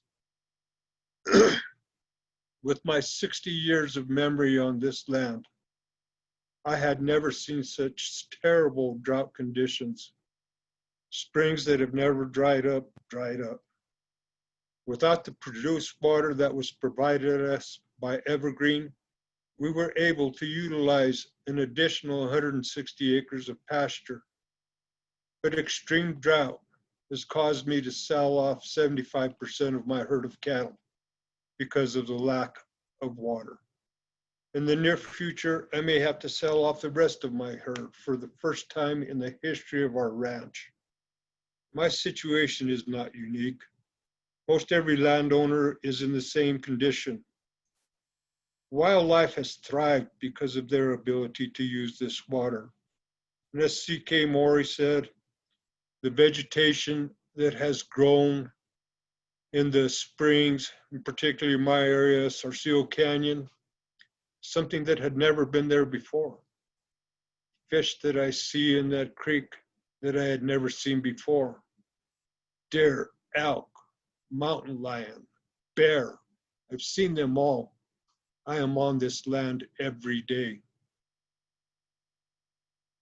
Thank you, Mr. Mestis. If you could wrap up, I've given you quite a bit of additional time. All right, I'm there. We're fortunate to have such high quality produced water and the great relationship with Evergreen. Losing them would be devastating for all residents of our community. In closing, I am also totally opposed to the proposed rules. And being of Native American ancestry, the oral history is true. Water is life, and we need it. Thank you for your time. Mr. Mestis, thank you for testifying. Commissioners, I did give Mr. Mestis additional time. It appeared to me that he was speaking on behalf of some elected officials from a school district, and he also was speaking on behalf of himself, and so there was a lot going on there. Mr. Mestis, I did have a question for you, similar to the question that I had for the other lady that ranches and use produced water. Are you primarily concerned about potential fencing off of the existing pits, or are you concerned about new oil and gas wells and pits coming in? Actually, I am concerned about the two. I do side with Ms. Salapitch on her analysis of that. The fencing in of these pits would be devastating for us. I would lose easily 160 acres of pasture without that produced water. And like I had said before, I've already had to dissolve 75% of my herd. And the new, if there are any new wells, those same proposals, if the water's not good, we won't use it. Evergreen has been an excellent partner for us. They have answered every question I have had, and they have given me the quality control reports that I have requested at any time. Okay, thank you very much. We do appreciate you sticking with us and bringing your perspective to us. And we hope that you know that we're listening, and this is the start of our 900 series, and we look forward to thinking through the points that you've brought to the table for us. So thank you very much. Thank you. Y'all have a good day. It's been a long day, but we've got about 5 or 6 more to go. So let's keep going, guys. Elliot Dickerson is next. Mr. Chair, I wonder if I could just make a comment. Yeah, Commissioner Messner, please. And I appreciate the testimony we're hearing from folks in Los Animas County, and it's clear to me that they're also being prompted by Evergreen Natural Resources. So I'm just throwing it out there that I would encourage Evergreen Natural Resources to be a part of the party presentations, whether they're a participant with the Small Operators Society or whoever is representing them, because I will have questions specific to Evergreen Natural Resources. So, Flag staked. Mr. Dickerson, you are up. Yeah, thank you for the opportunity to speak. I'm Elliot Dickerson, and I'm a medical doctor practicing in the Denver metro area. So I'd like to make 3 points to the commission today. Basically, those are that, in my view, benching the flare needs to be controlled for every phase, every well, and we need an objective measurement of methane emissions. So this has been a really long process for everyone involved on the commission, and I really appreciate the commission's efforts to create new rules for oil and gas that comply with the dramatically changed legal structure of 181.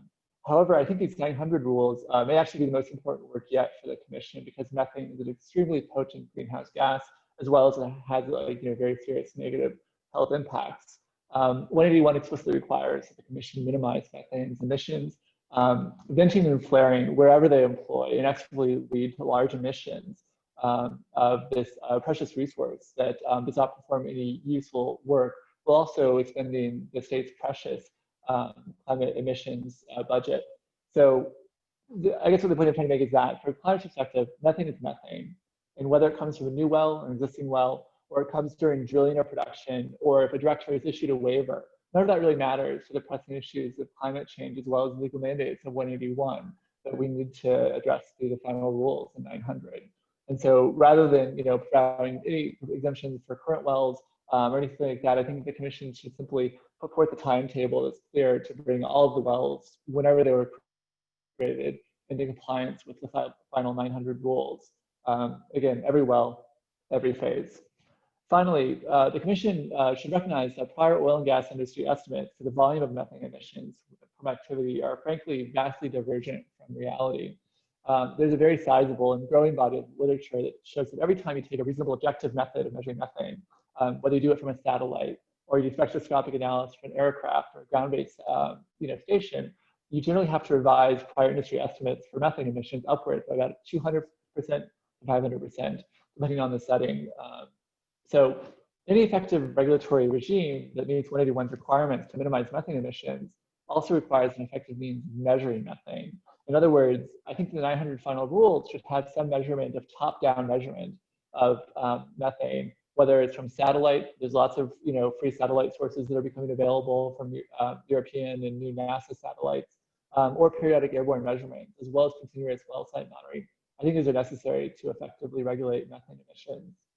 So to wrap up, effectively minimizing venting and flaring in all phases from all wells with effective measurement of actual emissions, rather than kind of fantastical estimates, will allow the commission to meet both its legal requirements under 181, as well as better serve the needs of Colorado as a whole. So thanks again to the commission for all of its prior careful work in considering how to thoughtfully implement 181, and I urge your ongoing careful efforts for the 900 years. Thank you. Thank you, Mr. Dickerson, Dr. Dickerson. We thank you for your testimony and for staying with us. I'm not seeing questions, so we will continue to move down to the next person, Emily Bear.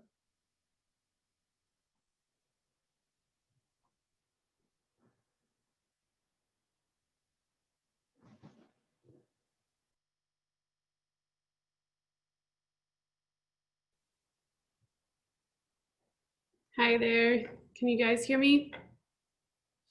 Okay. Good afternoon. My name is Emily Bear, and I appreciate the opportunity to speak with you again. My family and I live in Erie and Weld County, and I've shared with you some of our impact story about living with fracking in our neighborhood, about how my son fell gravely ill in 2018. I haven't shared all of our impact stories with you. There just isn't time in 3-minute interludes to tell you about all of the intersections of our lives and the industry operating in our neighborhoods, the nosebleeds, the asthma flares. But perhaps you could Google about the time Crestone gassed children on their school playground, openly venting a plug and abandon just 25 yards away. My kids were on that playground. And just this past June on Father's Day, my husband and I stood in our dining room and watched as white fumes billowed from the waste management site north of our house. You can imagine how triggering it is to see fumes coming from the site that made our son so sick. I reported it, and when the inspector came out a week later, he supposed it was just normal maintenance on the wells, relieving pressure, something like that. And I supposed that if it's a normal policy for operators to openly vent toxic fumes near our homes and schools, they should not be operating near our homes and schools. I asked the inspector what was vented for 10 solid minutes on Father's Day, and he said he didn't know and couldn't guess, and that there weren't any air quality monitoring devices at the site that might give us a clue. In previous rulemakings, you've established comprehensive monitoring information gathering. The 900 series is where we make that information actionable. As Mr. Ramesh Bhatt said earlier, it's not enough just to gather the information. We have to do something with it. And it's important to families like mine that the cumulative impacts rules are clear and strong so that they can be used to deny applications. This would support your new mandate to protect our health and safety and the environment. Thank you. Thank you, Ms. Baer. We appreciate you hanging with us and always appreciate hearing from you at our meetings. So thank you very much. I'm not seeing anyone with questions, so we will continue. I believe Tim Gosar is next.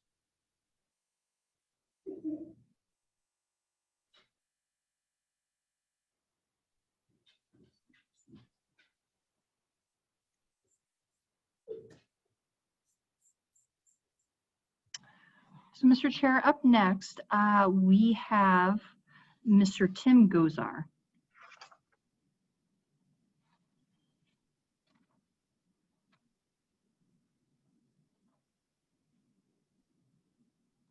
Hello, Mr. Gosar. It looks like you're a panelist. If you want to unmute yourself.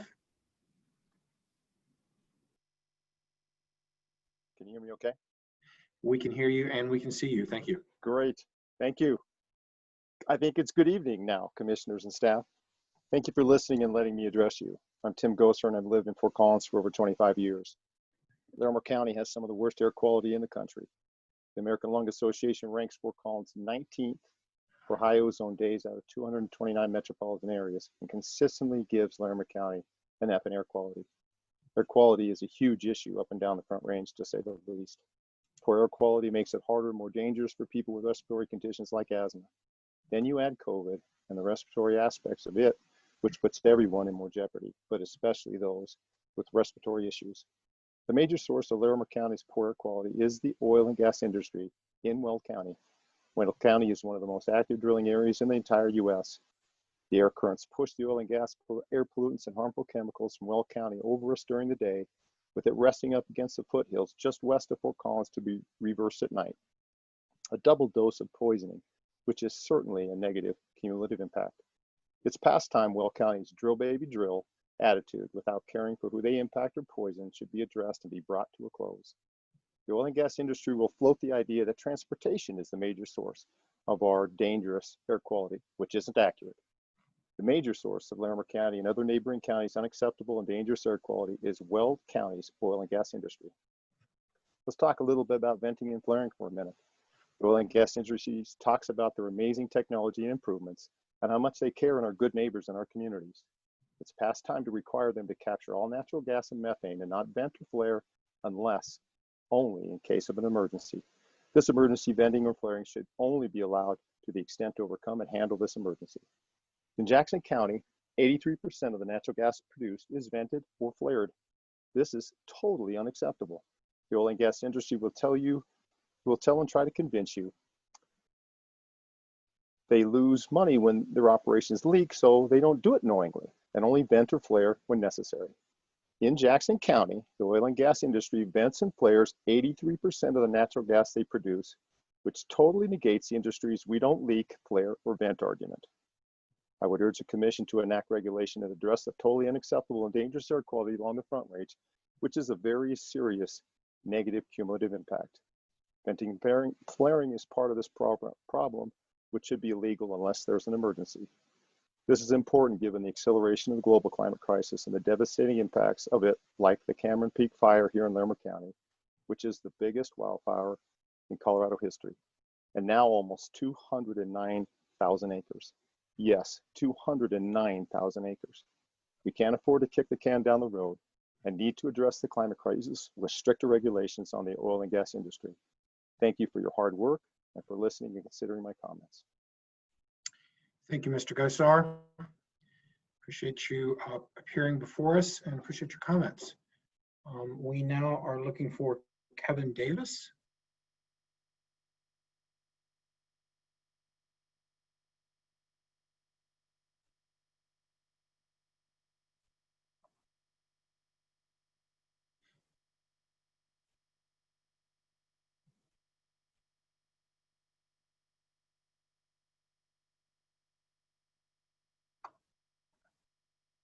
Mr. Davis, I see that you're a panelist. If you want to unmute yourself, we should be able to hear you.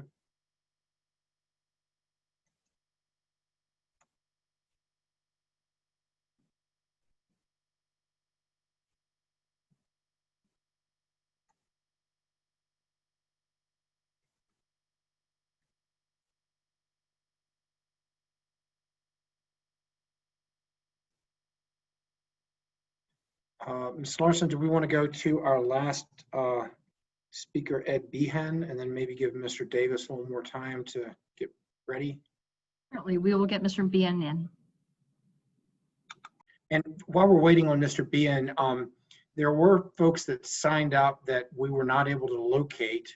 If you believe that you signed up and you're here and you still want to present, please raise your hand and we will get you back into the queue. Mr. Behan, you're. Yes, can you hear me? Can you hear me? Yeah. Okay, Mr. Davis, go back on mute for a second. We'll go to Behan and then we'll come right back to you. Mr. Right. Behan, you're up. Thank you all. Thank you. And all right. Good afternoon, commissioners. And again, thank you for the opportunity to speak with you all during your ongoing rulemaking process. My name is Ed Behan. I've been living in Fort Collins for a bit over 4 years, where my wife Pamela and I retired after our careers took us away from Colorado for nearly 20 years.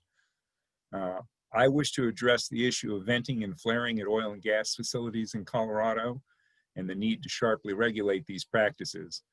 My understanding is this happens when no underlying safety factor is at play if a given well has produced more product than they have the capacity to store or transport by pipeline to refineries in the market. This is apparently dictated by the price of oil and natural gas, which of course fluctuates for all manner of reasons on the open market. For example, current travel restrictions and other elements of our economy's slowdown has reduced the demand for fossil fuels. The supply outstripping that means the cost of handling the oversupply will not be covered by the price per unit on the market. Clearly, a problem for the company that is extracting, but should it be ours? I have concerns enough about our continued reliance on fossil fuels, and while natural gas may be marginally better than coal when burned, it still contributes to our greenhouse gas emissions and subsequent climate change. Flaring may burn some of that off, but it doesn't have anywhere near the control that even a power plant has in place to mitigate those emissions. As for venting, that's like taking the problems of methane and VOC emissions at source due to poor maintenance and leakage and doing it on purpose. Even on a periodic basis, these procedures fly in the face of logic and seem a ridiculous waste of what is supposed to be a vital resource. I think close regulation of the non-emergency use of such practices is necessary, and the companies need to be held accountable for the effects on our air quality. thank you, and Godspeed to you and your continued work on the new regulations. Thank you, Mr. Behan. We'll take your Godspeed. Appreciate that. And appreciate you being with us here late this afternoon to testify.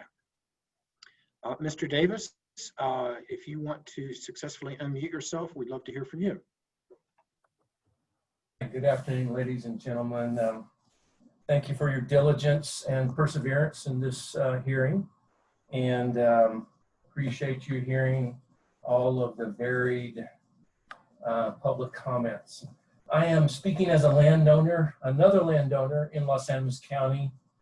While I'm a resident of Littleton, Colorado, I've been a landowner in Los Animas County for about 16 years, which in the life cycle of that county is just a blink of an eye.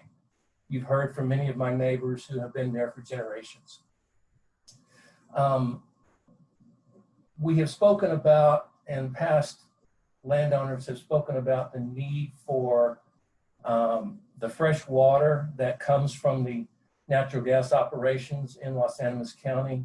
I'm going to reiterate that need. It's of utmost importance to all of us. You've already heard about the farming, the wildlife, the livestock benefits of it. Additionally, you've heard about the fire mitigation efforts. I know that near my land, there are at least 2 ponds that are fed by produced water from the natural gas operations that serve directly as fire mitigation ponds. That's a critical safety factor for us, and one that we have legitimate concern we could be losing if the operator is no longer allowed to, if we're not allowed to use that fresh water for those purposes. You've asked a lot of questions about the pits, so I'll focus a little bit of time on that. Really, the issue in Los Animas County is not whether or not it's an existing pit or a new pit. It's the fact that the water that's in the pit is usable water. And whether it's existing or new, we need to be able to have access to that water. Fencing and lining the pits does not protect the animals. It actually creates a danger for the animals. If they get in those pits, then they can't get out if they're fenced and or lined. So it actually is an example of an unintended consequence, I believe, in the situation that we see ourselves in Los Animas County, where it actually poses more of a hazard than a safety factor for wildlife. Again, you have heard from others more eloquent than I as to the need and the importance of the produced water in Los Animas County. I echo that need and ask you to allow that water to be continued to be used for beneficial purposes as long as it's available. Thank you. Thank you, Mr. Davis. Appreciate your testifying and adding yet another voice to this issue that we've heard about the Los Animas County pits and the water.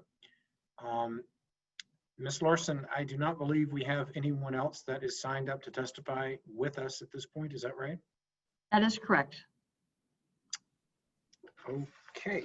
Hello. This is Kevin Davis again. I'm looking at the list, and it seems that several people have been skipped. Are y'all aware of that? Yes, we are. We were not able to find them. People signed up many days ago, and it looks like many people, some of these people did not show up to the hearing today. So we have, in fact, that was why I just asked everyone if there's anybody else out there that had signed up that still wants to be to testify, to please raise your hand, and no one did. All right, thank you. Okay, commissioners, I think that concludes public comment on the 900 series. I, for one, would like to thank all of our commenters. I felt like this was a very vigorous and robust public comment and brought a lot to the table, which is helpful for us as we try to go about creating the appropriate 181 regulations in the 900 arena. So thank you, Coloradans, for your testimony and being with us today. I believe that concludes the agenda items for today. We plan on coming back tomorrow at 9 a.m., Tuesday, October 27th, and we will go through party presentations for most of the day. Does anybody have any final concluding thoughts or comments? Commissioner McGowan. Walter. Walter. Thank you, Mr. Chair. I was just curious to know if maybe staff could also be available at some point. One, I know the Water Pollution Control Division knows a lot about the water quality from produced water in Los Animas, and I'd be curious to know their thoughts about the quality of the water. And I would want to hear from CPW also about the dangers of a lined versus an unlined pit and wildlife being able to get out or not get out of such a pit, because I feel like we've heard a lot about that today, and I just want to make sure that we're also hearing from our staff who work a lot in those areas and their thoughts about some of that testimony as well.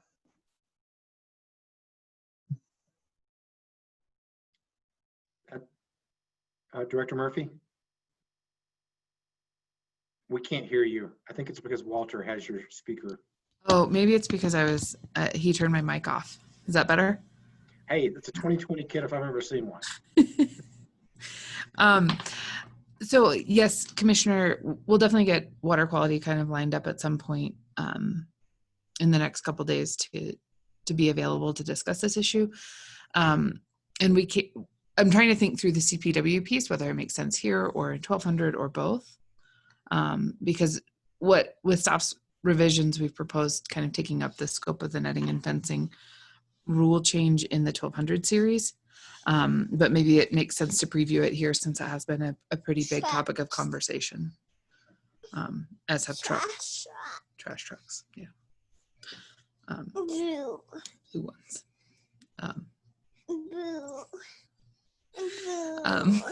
Sorry. So yeah, we'll get that sorted out. Sorry.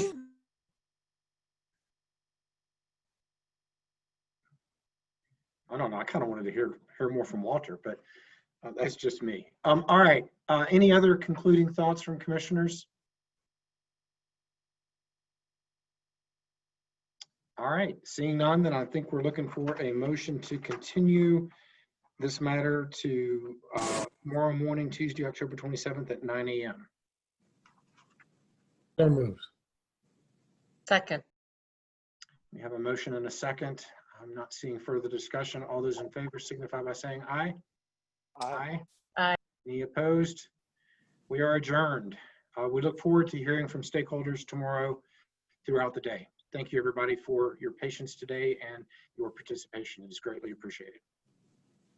Hey, Walter. Bye, Walter.